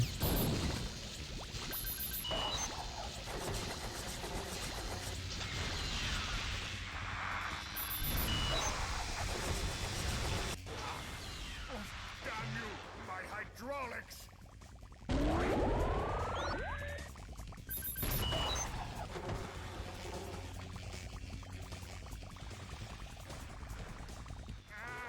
Go get them, my pretties!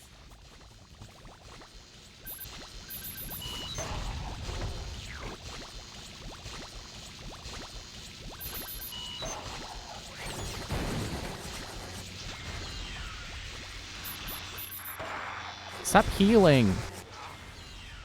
Damn you, my hydraulics! Stop succeeding in healing. I just realized the health potions are oriented the direction that is up when you spawn them. So because I'm upside down when they spawn, when I get on the ground, they're upside down. They're upside down relative to me. And then there he goes again. He's healing. He's seriously gonna let he's seriously about to let me get a fourth heart. Mad fool! Still no match for me! We were at a stalemate, except I'm winning. I'm winning the stalemate. I just got a fourth heart from this chump stick.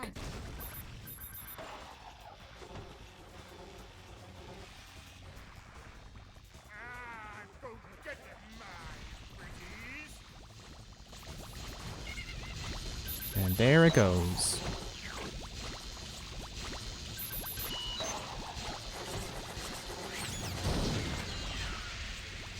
It's freaking inconsistent Ziplash.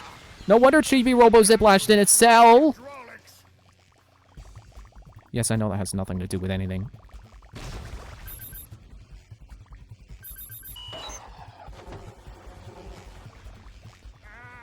Go get them, my pretties!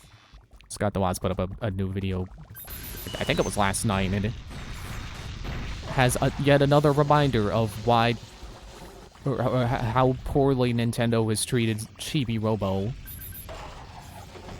It's like they made a sequel and then made it a Walmart exclusive. Like, why do they keep doing things that make Chibi Robo not sell and then go, wow, people aren't buying Chibi Robo, we should stop making it? It's like, no, you should stop being an idiot with Chibi Robo.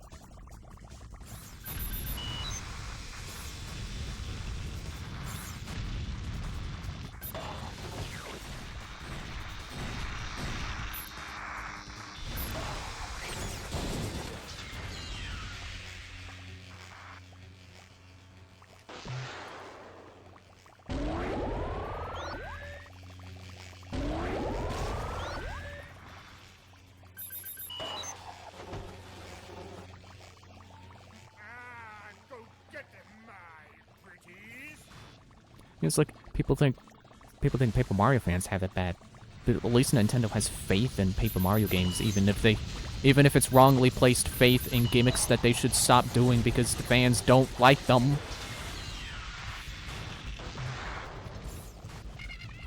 Stupid drone, stop hitting me sometimes, but I knew the fourth heart wasn't gonna help. Alright, that's it. I'm doing it. I'm putting on Friday Night Funkin' music.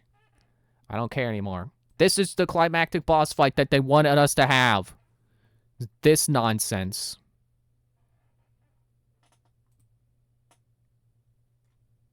What is that? I haven't updated. Actually, no, I have. That's right there next to my favorites. What? Why? Huh? Okay. Oh, right, because I also haven't updated my favorites in a little bit. What was the last video I put in my favorites?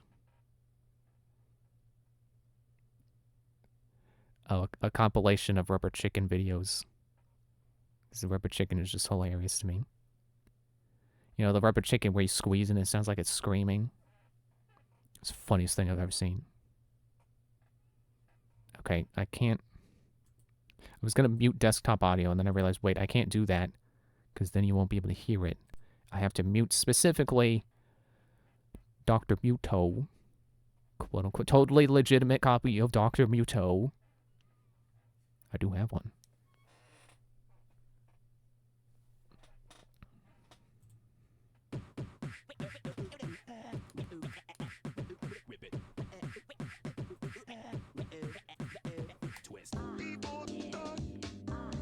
Get on the wall.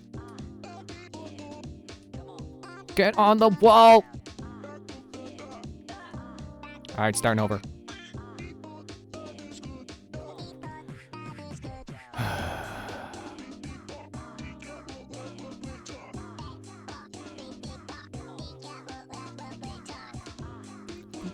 Basketball,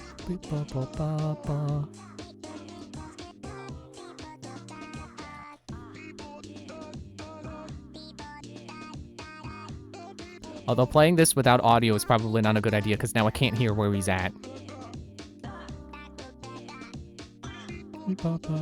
Scoop. I'm gonna do it anyway. I'm gonna do it until it becomes too frustrating to keep doing without audio. Not that it was already not frustrating anyway.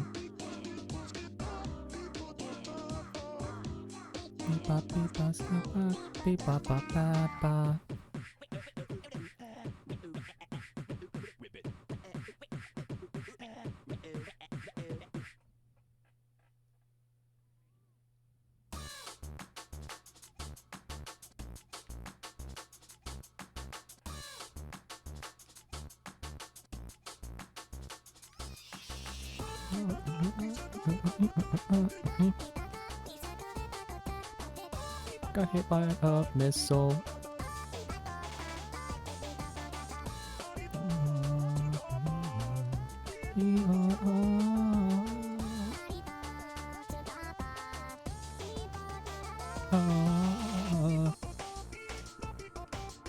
Got shot by the freaking drone. He's going to try to heal. I'm gonna try to stop him. That was off tempo.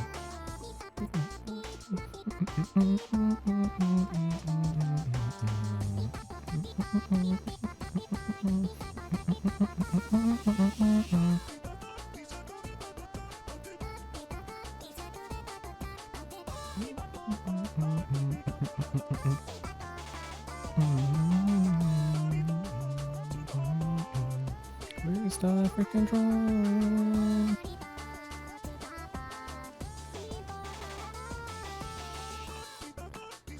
Get him.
Break it down.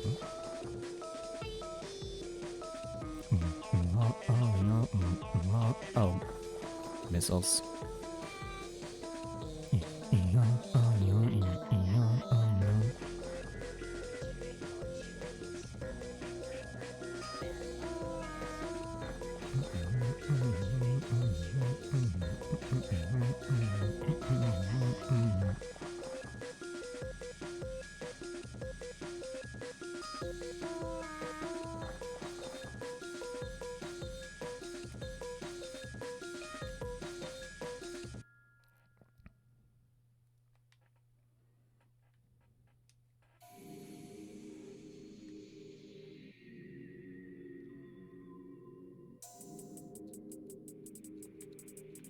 Come on, stop hitting me right when you spawn.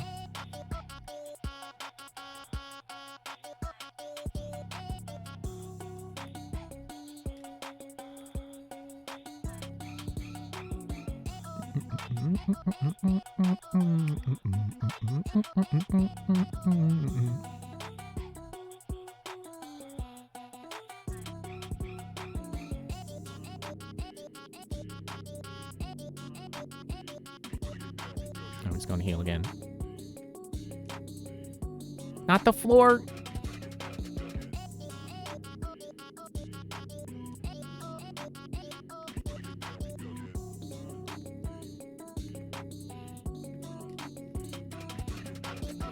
This is not advantageous for me because I have not killed the current drone. Now there will be 2.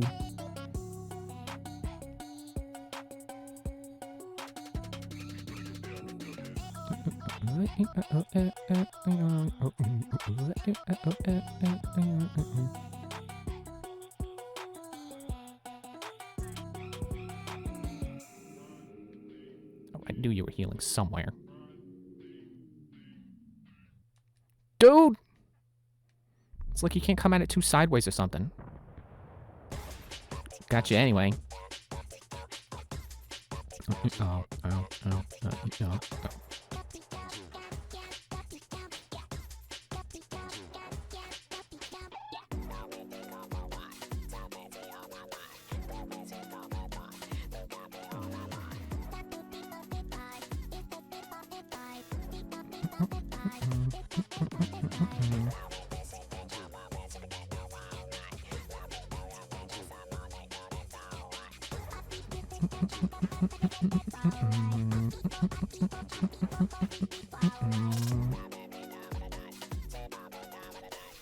He jumps to the center of the room just to smoke.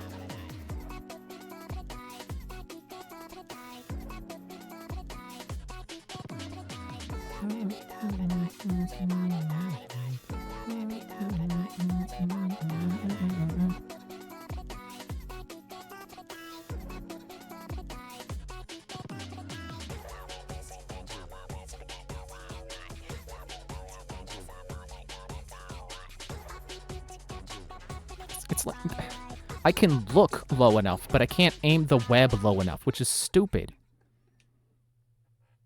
Like that's it's not just my mobility, it's an attack. I have reasons to look down with it.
Dude, you can't just shoot me twice!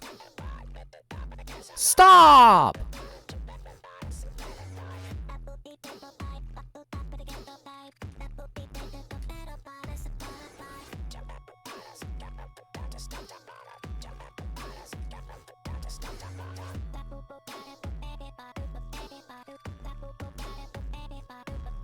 You know, normally I wouldn't think that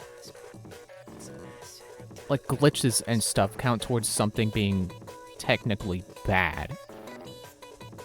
But this fight is bad because of inconsistency. Like the freaking Ziplash not always working on his, not always damaging him, even though it should. Like the limitations and flaws of the spider make this fight bad.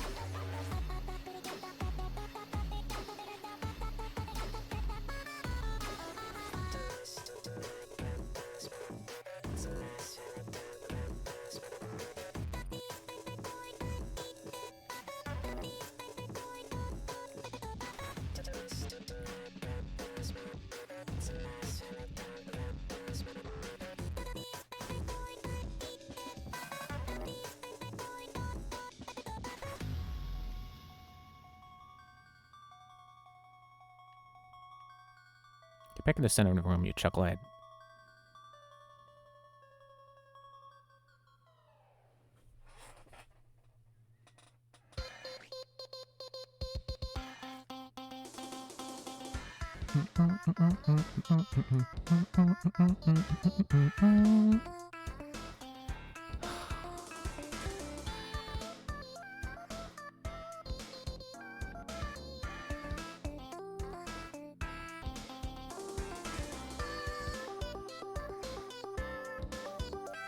I swear, like his invulnerability or his vulnerable period here doesn't last long enough compared to how long it takes for the freaking spider to get rid of the missiles, because it's not in your control to get rid of the missiles. You just have to hope that the missiles steer into something and explode based on where you are.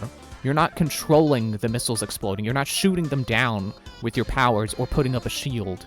You're just hoping that the missiles miss and hoping you can aim back at the guy before he decides to shoot more missiles.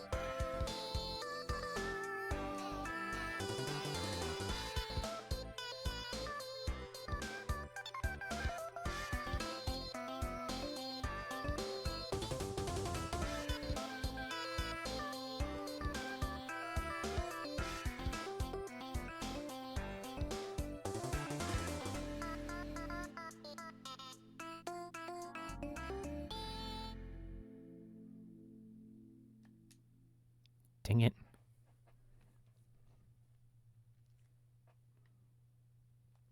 Like, I don't want to not beat this guy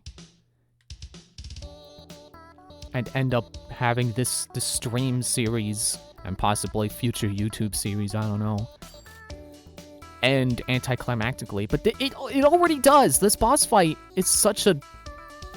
It's such an ending on a whimper.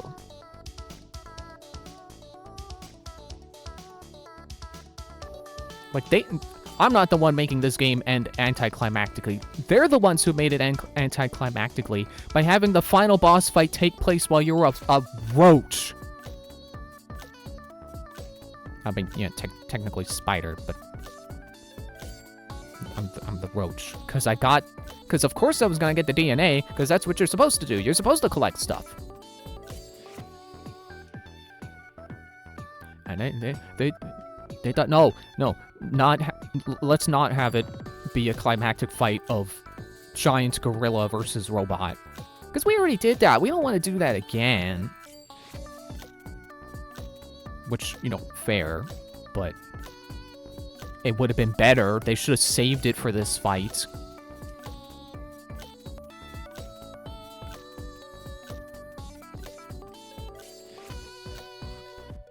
I mean, this boss fight already is kind of a rehash of the first boss fight anyway, because it's a big guy in a robot suit, and you have to hit his button to make him vulnerable.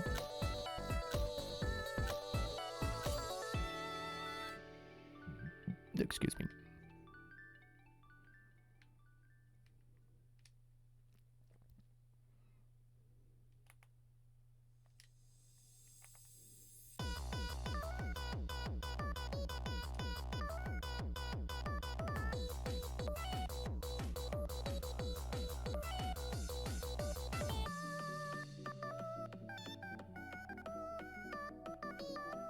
Where is he at? What is he doing? Of course he's healing. The first boss could heal too! And he will heal 3 segments. Or, no, wait, no, I think he also only healed 1. But damaging him took 3. The only boss fight in this game that takes 3 damage.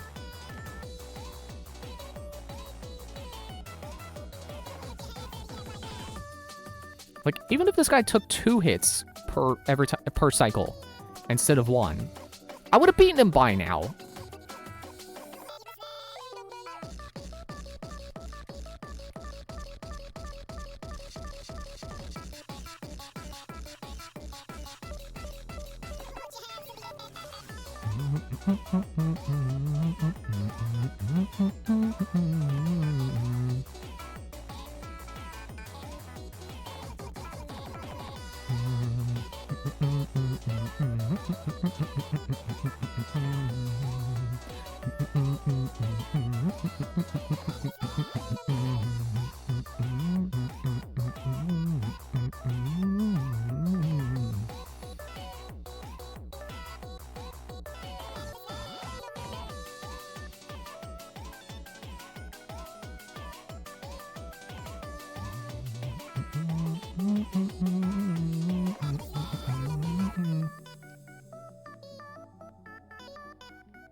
I got squished!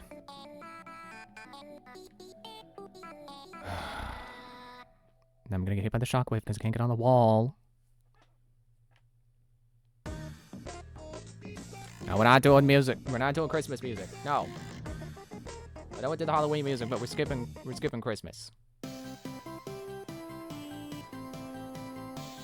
This boss fight does not deserve Christmas. It's getting cold. You know, I hope the people that designed this boss fight, on Christmas Eve, they were visited by 3 spirits.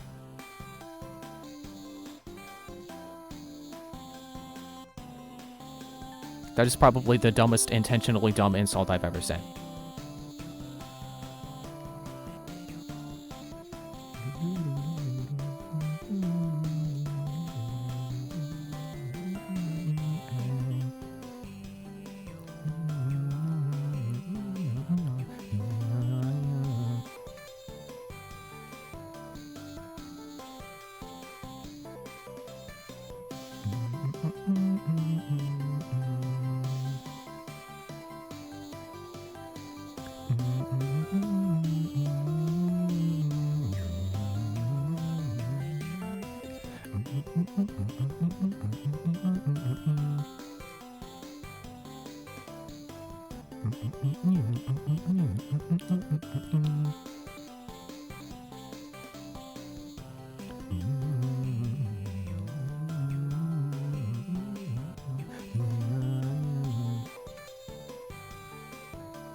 Yeah, this song, this portion of the game is how I feel about this boss fight. Where Senpai is all ticked off because he lost the first song.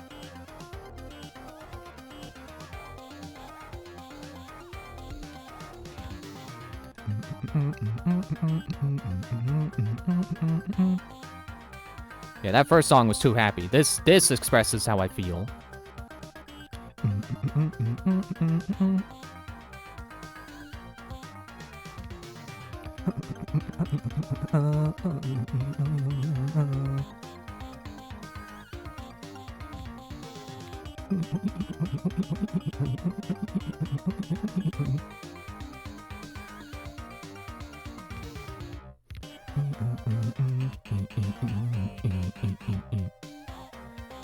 Oh, here come the missiles. Get out the way.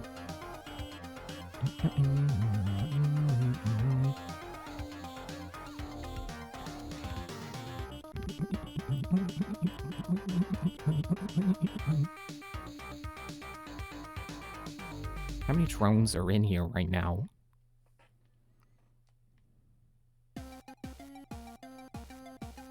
Yeah, this song's still gonna be me tomorrow.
Ugh.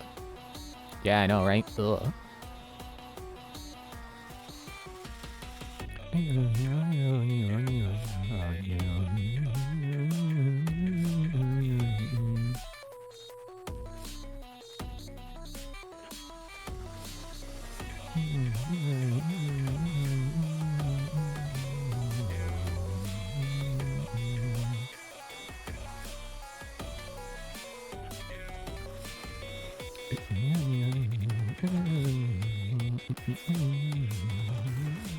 Ugh.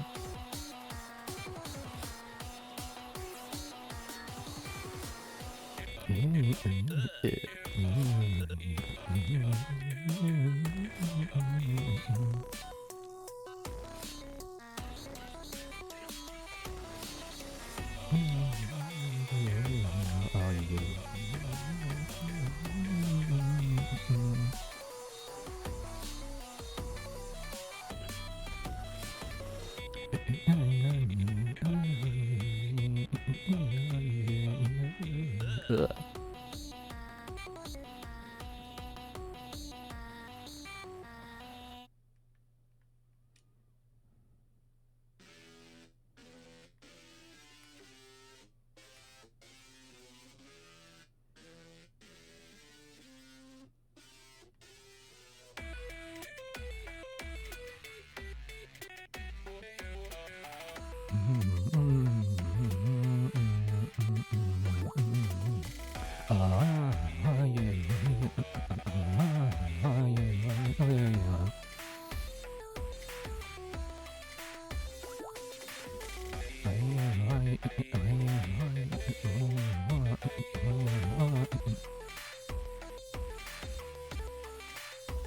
It's like he's just waiting for me to hit him.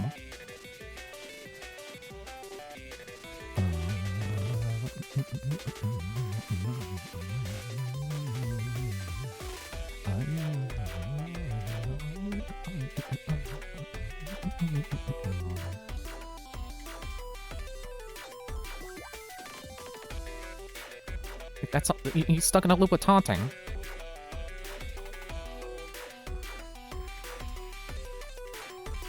Nope, now he's gonna go heal.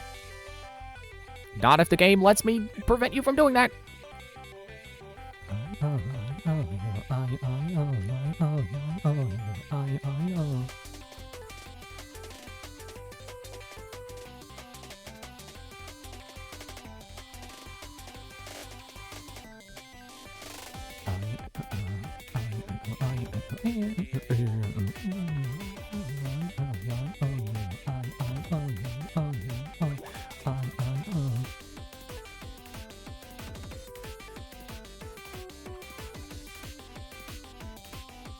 Nope, you can't come at it from an angle. Josh Jepson was right.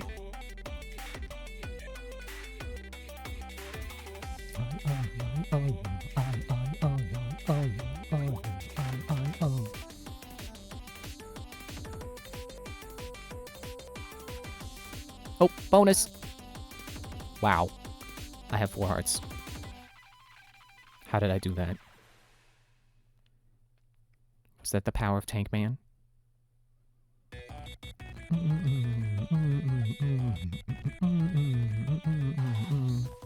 Okay, those are definitely missiles coming at me.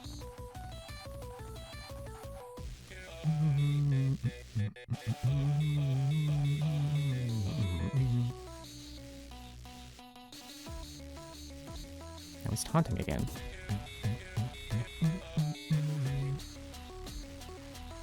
There's the missiles.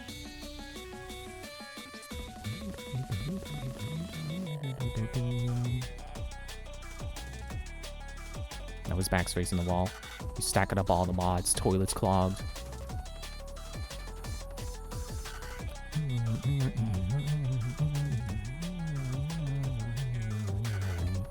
No, I don't want to risk it with that position. Gotta get him to move again.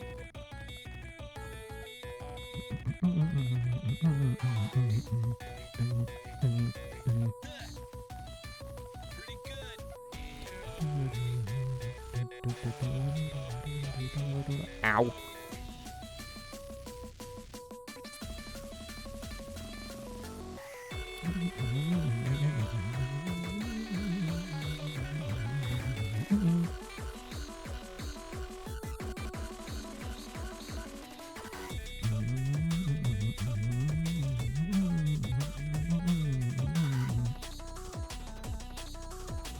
Good, he's gonna go heal.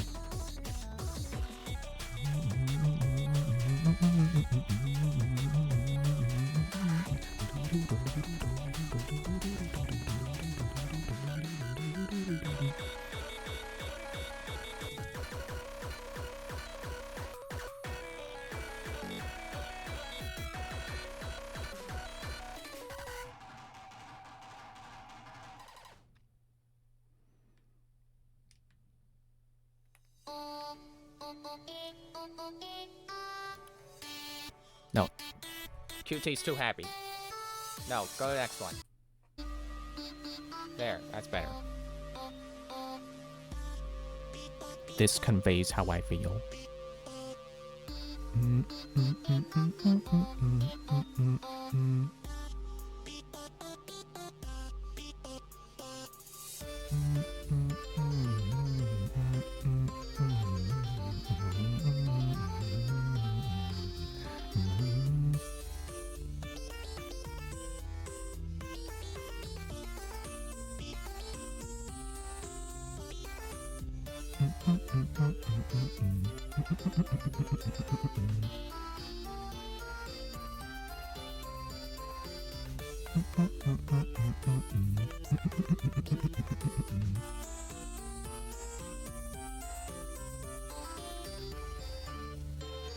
You know, with how big the fan community is for this game, for Friday Night Funkin', You would think they would release an official boyfriend sound font so people don't have to keep approximating it. Where is he? Oh, there he is.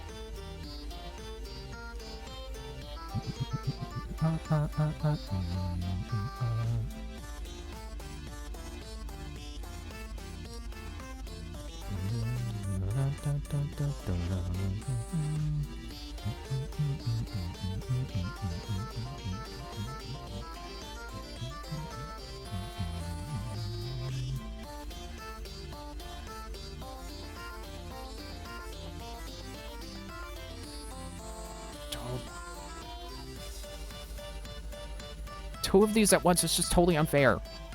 Especially if he's gonna freaking heal, which I'm pretty sure he is. He is. Gotcha.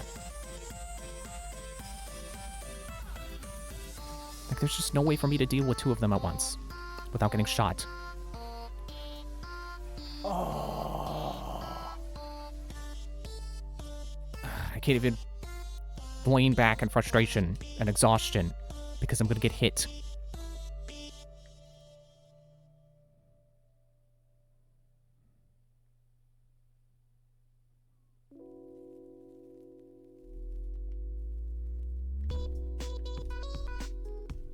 Stop grappling the ground. That's so stupid that you can do that. It serves no purpose.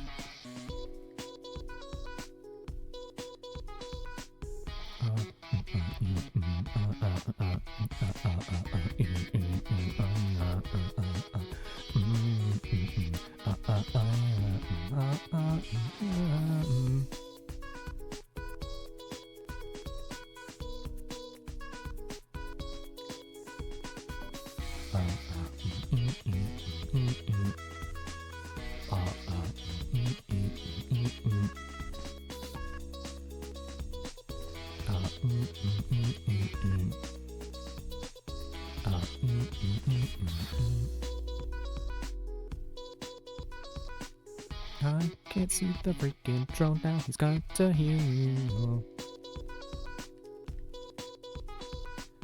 I can't freaking reach. The spider really does freaking suck.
Don't.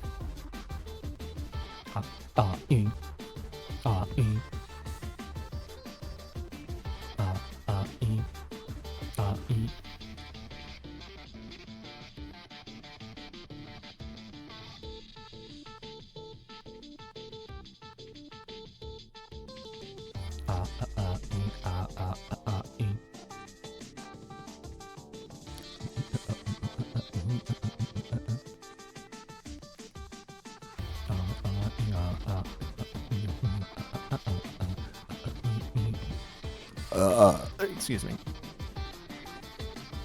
That's definitely not in the song.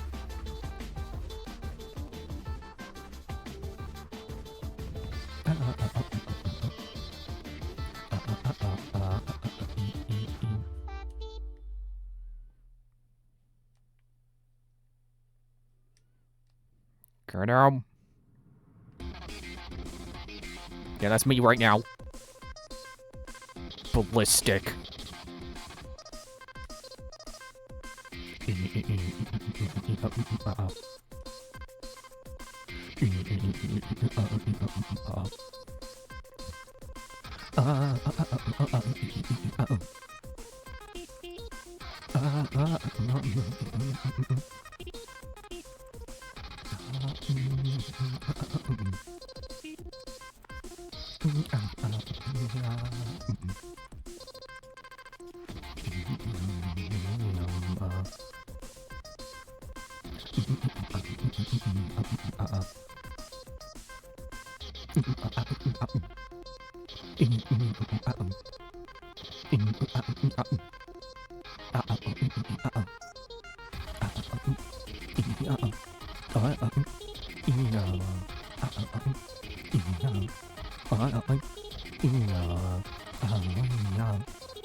Where's the freaking drone at? Oh, is he? No, it's not.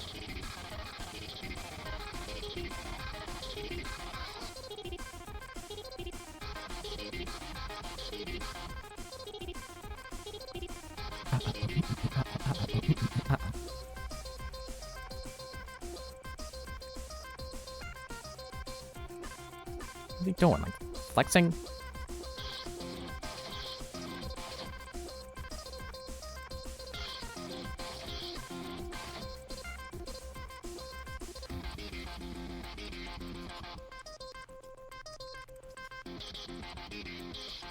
I bet I'm real close to falling into the pit.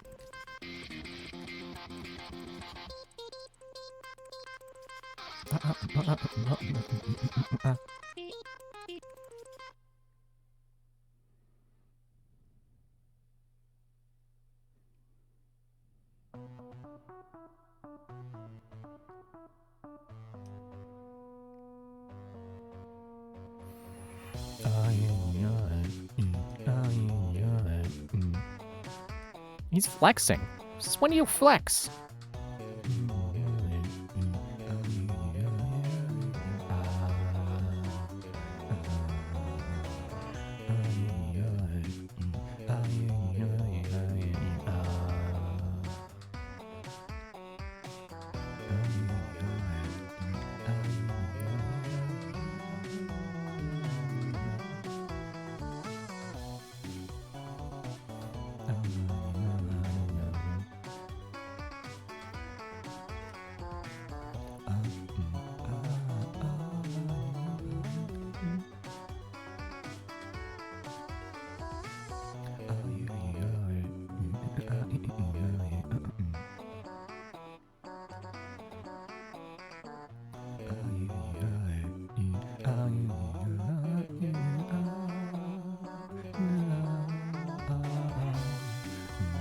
Oh, come on.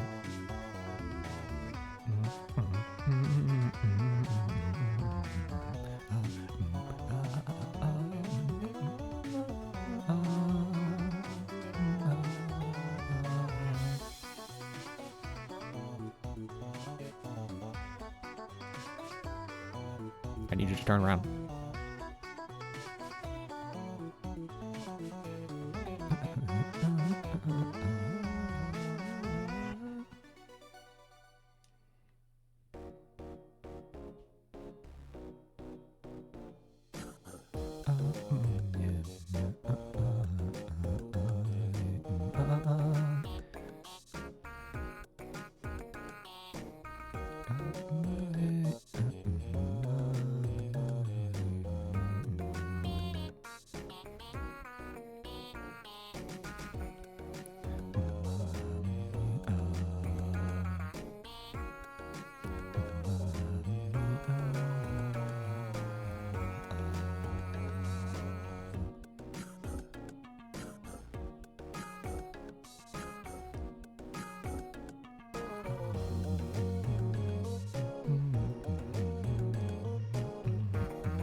Die.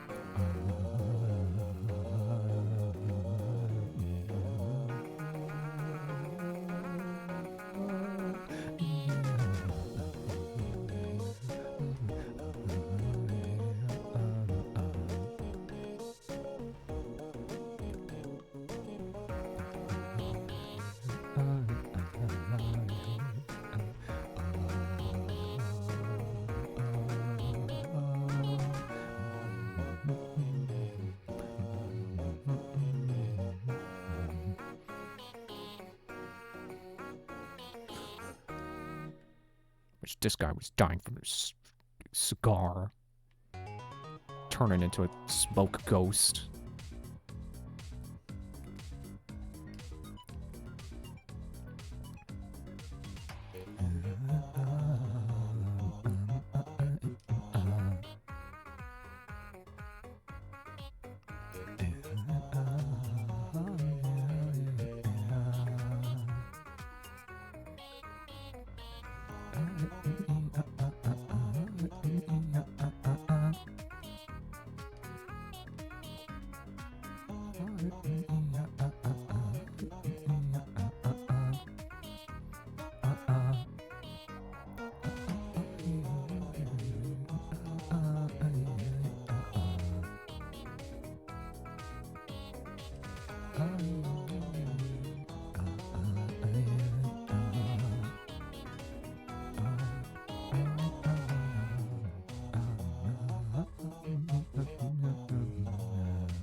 Get him, get him, get him. No.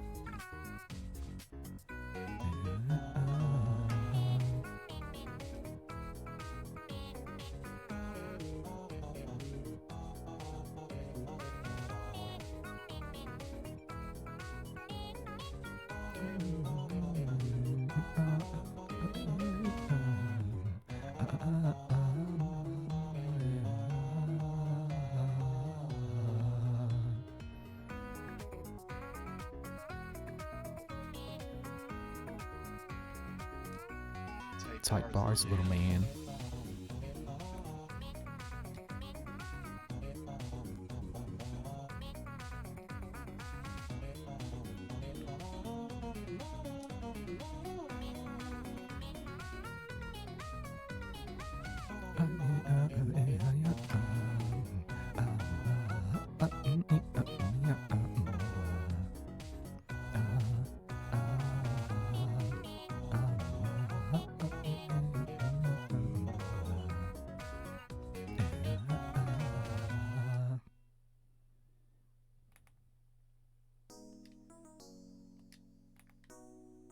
Which this guy was feeding.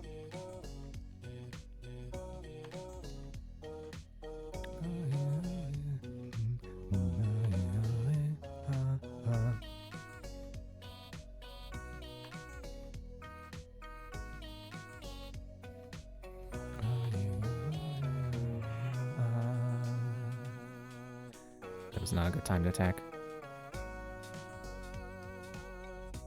Get out the wall.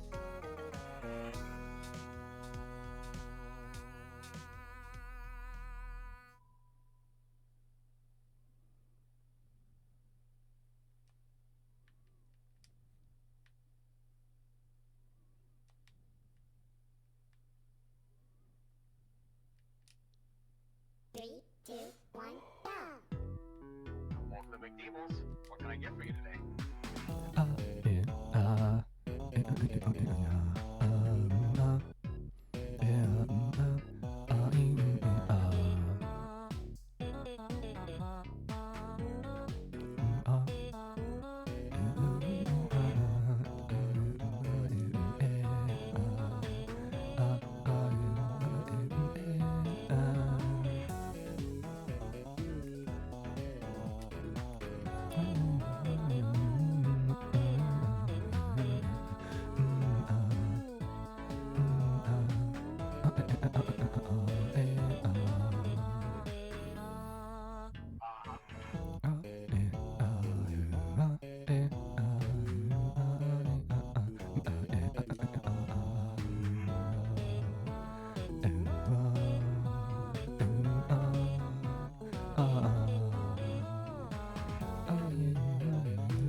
Get the freaking button!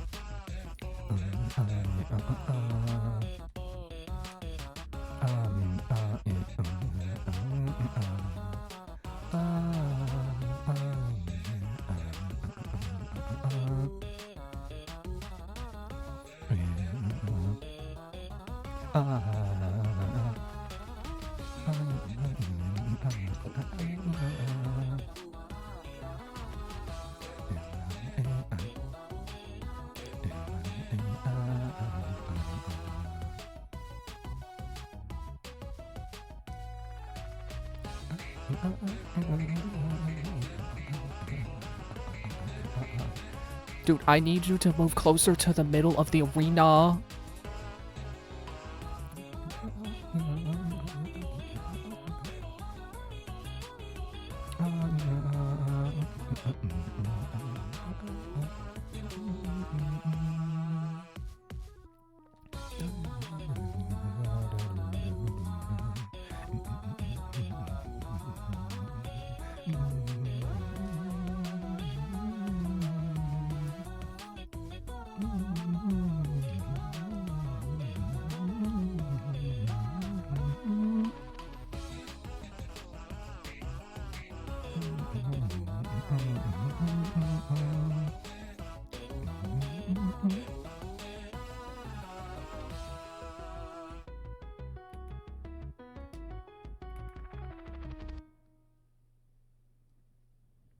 Grab it.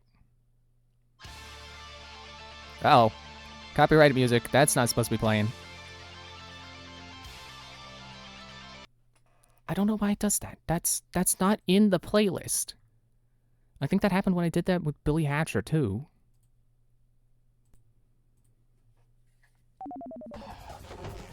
Oh gosh, my headphones are too loud.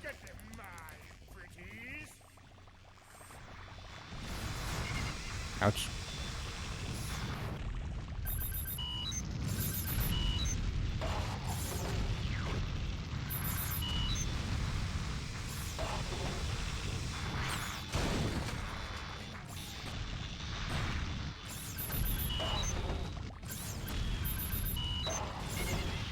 No.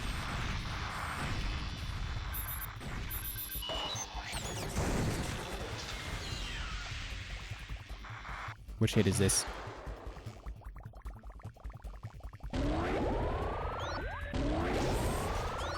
Yes! The final hit! Yes! He's dead! Don't have any final tricks up your sleeve. Oh, I did it. I'd like to thank Garcello for this win. His spirit, even through Ghost McDonald's, has helped me succeed. Stand by. I shall live to fight you another day, Muto. You've won nothing.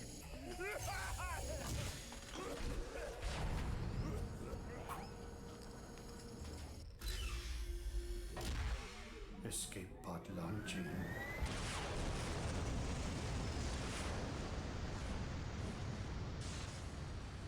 My hands are tingling from the nerves.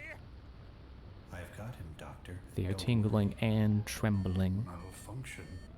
Aborting escape. You can't get away, Professor. What? That sounds like Muto's computer. But how? Designed by I M Muto.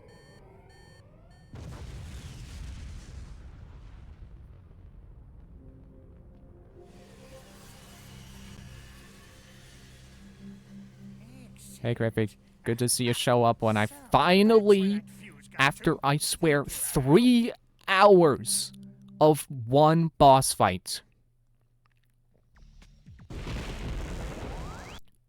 we have done it. But we can't turn it on just yet. I need one more piece of Terra. Yeah, out. Shut up. Shut up. Out. Shut up. I need to let me save my game.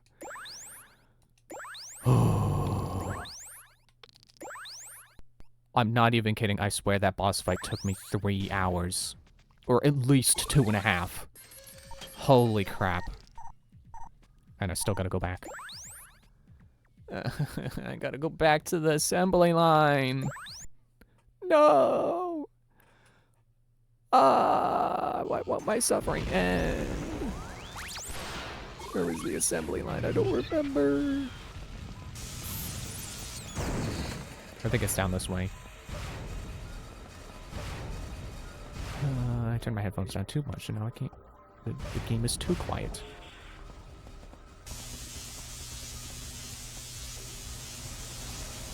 Well, at least I can fully beat the game. Actually, I probably should have turned the generator on just to show what happens when that happens. But I have cheat codes. I can show the regular ending without getting the regular ending. I can unlock all cutscenes.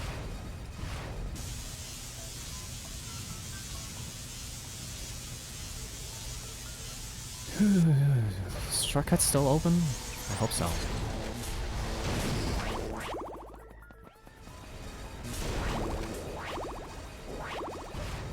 I mean, I have been enjoying this game. It's just had some really bad moments. That boss fight, that final boss fight was awful. I hated it. The other boss fights were fine. That final boss fight was just... They decided to use the most not combat-oriented form for the final boss. With clunky controls and... Why am I at this checkpoint? Okay, fine. I'll go turn the generator on and we'll see what happens, and then we'll teleport back since we're already back here. Would've been burnt out just doing the main story. I mean, main story is much more... Yes, Al, I know. Triangle does not skip your dialogue. Went for 100%. Technically, I don't even have 100% because I genuinely cannot find all of the collectibles. There are some... They exist. I just cannot... Even with the guide, I can't find them. Anyway. How do I... Turn... Al, turn the machine on. I'm gonna do it anyway. He's not. Wait a minute. I don't have all the parts. What? Did it seriously teleport me out of the boss fight without giving me the part from the boss? What? Yeah, it is a skill issue. It is a lack of my skill at finding collectibles. What the fev? It says I'm missing a Genitor part, but I have all the Genitor parts. What the... What?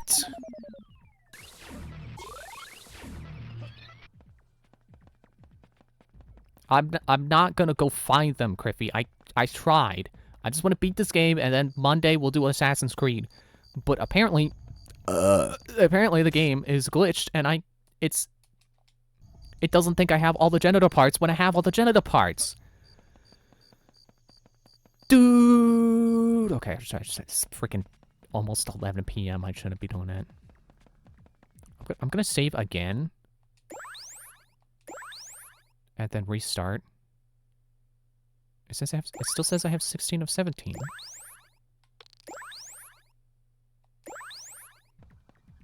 Is there a Genitor part in the lab I'm missing?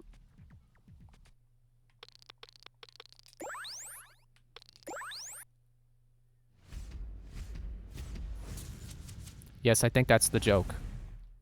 I think that's why they called it the Genitor. It also sounds like janitor.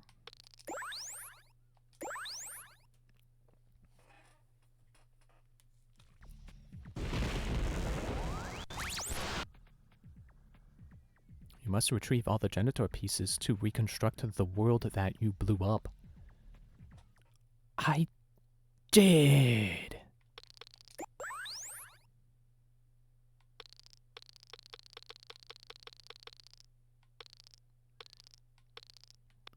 I'm missing...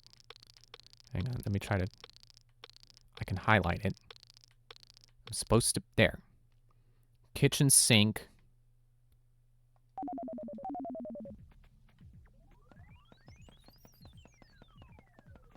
If you could see my face right now. That's not the kitchen.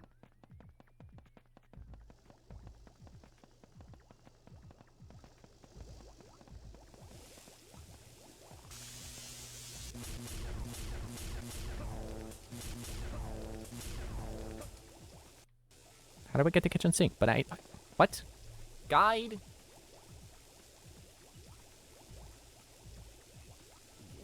Is anyone there? No, I'm checking the guide.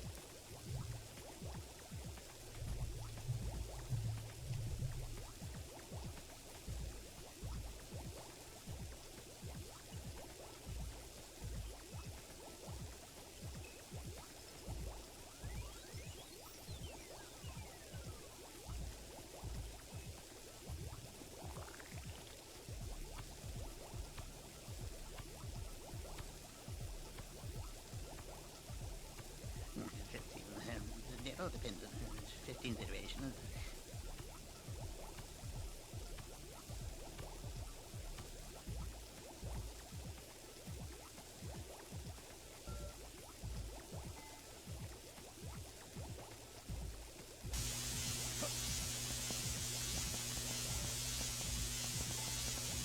The kitchen. It says the kitchen sink by the specimen container by the open door.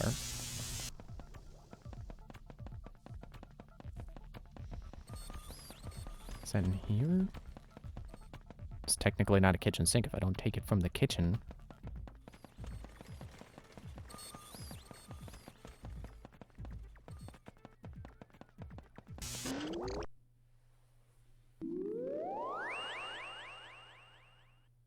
Now it has everything and the kitchen sink. Ha ha ha ha. Hordes of demons buying ice skates as we speak. The janitor is now ready. Guess what that big red button is for?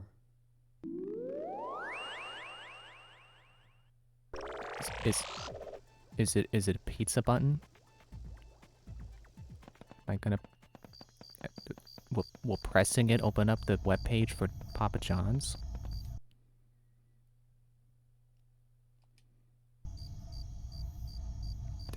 No, not view. Activate. I would love to activate the janitor.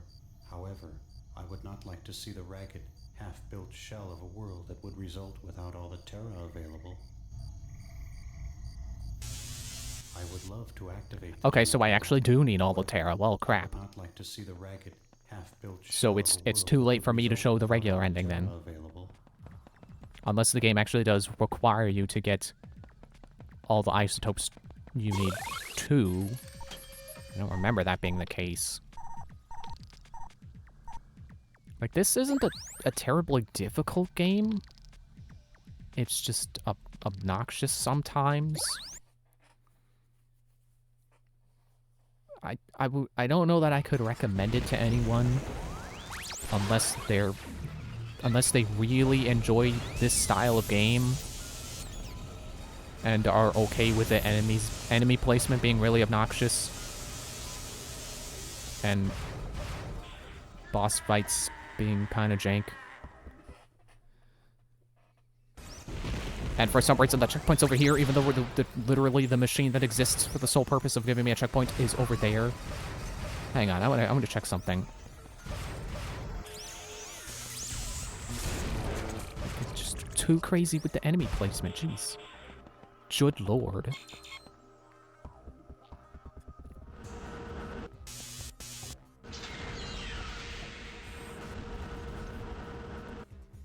Okay, well, I can come this way. So, I should be able to...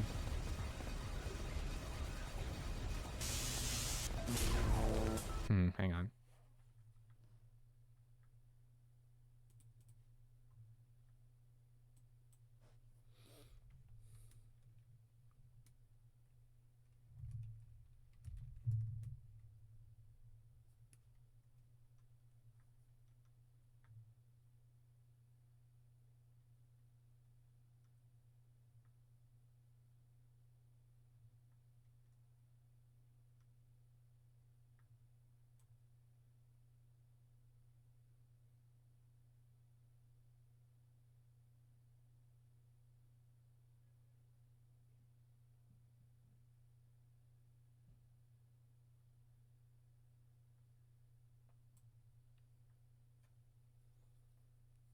To run through the Gomer molds without getting squashed, burned, or blasted.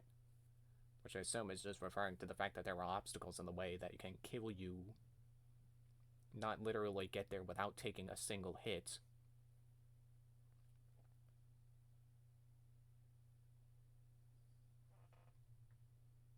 Back to the line of trapdoors.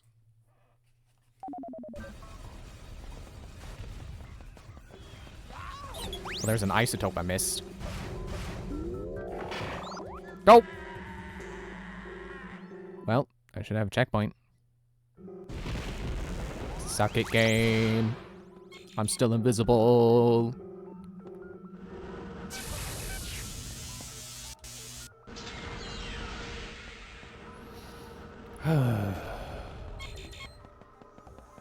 Oh yeah, something I wanted to mention while I was talking about this, my Swap Force Skylanders, and my having checked which ones I need to level up. While I was playing that, it crashed. So, if I start the game and I get far enough in that I can put on a Skylander, and I figure like, okay, well, might as well. There we go, the final tear. I'm gonna count that as 100%. I was in the level and I was like, okay, might as well play the whole level and beat it. And it crashed while in that level, so hopefully that doesn't mean the emulator I was gonna use to be able to play Assassin's Creed is... Like, hopefully that was just an issue with Skylanders, or, you know, a freak crash, and not the result of the emulator being not stable. Hopefully Assassin's Creed won't crash while we try to play it, because I have zero... I have no backup plan for that. So if Assassin's Creed doesn't work, then I don't even know. I don't even know where I am right now. Man,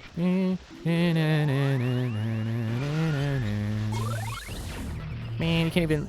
Game won't even let me have the joy of the slider music.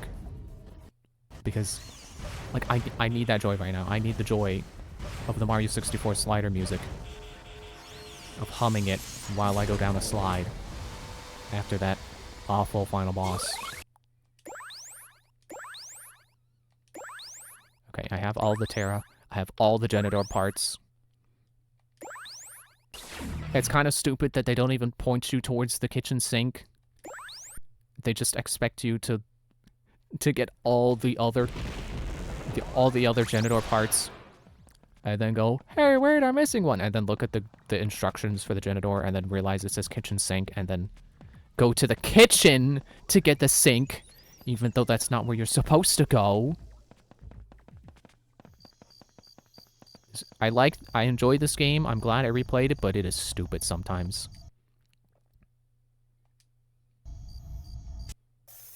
Hit the button!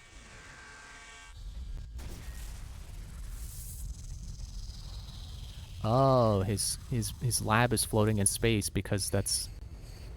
Because the rest of the planet was... So his was all that remained. Okay.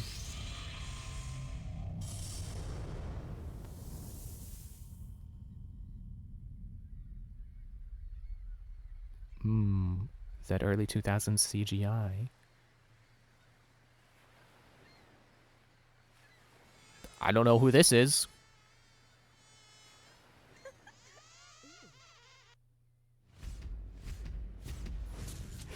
That's it?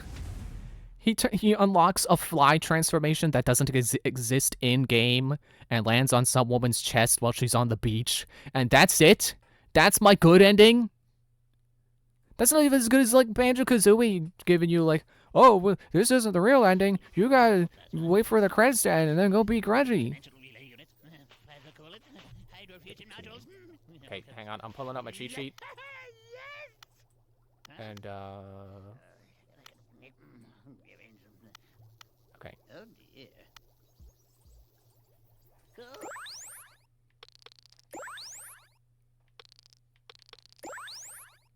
I will put in the code. If I don't miss the H.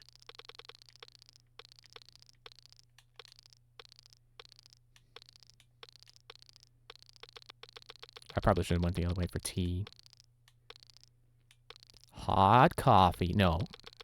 What? I mean, I should have went the other way for the tea again.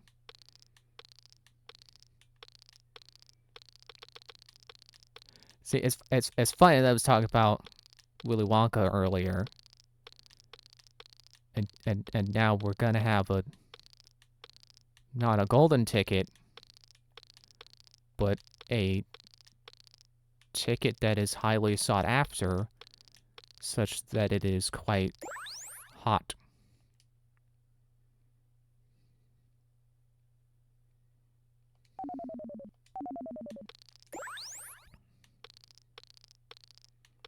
So I assume ending 1 is the if you don't do it right ending. Nope, that's if you do it right. I guess. I'm assuming.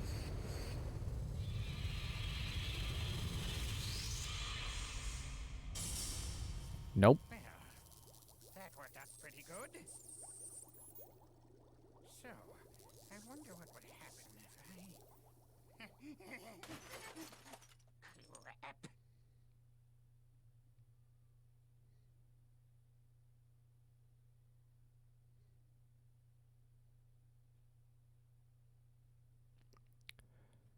Now I know how Patchy the Pirate felt when he unearthed that lost episode of SpongeBob, and all it was some random walk cycles set to music.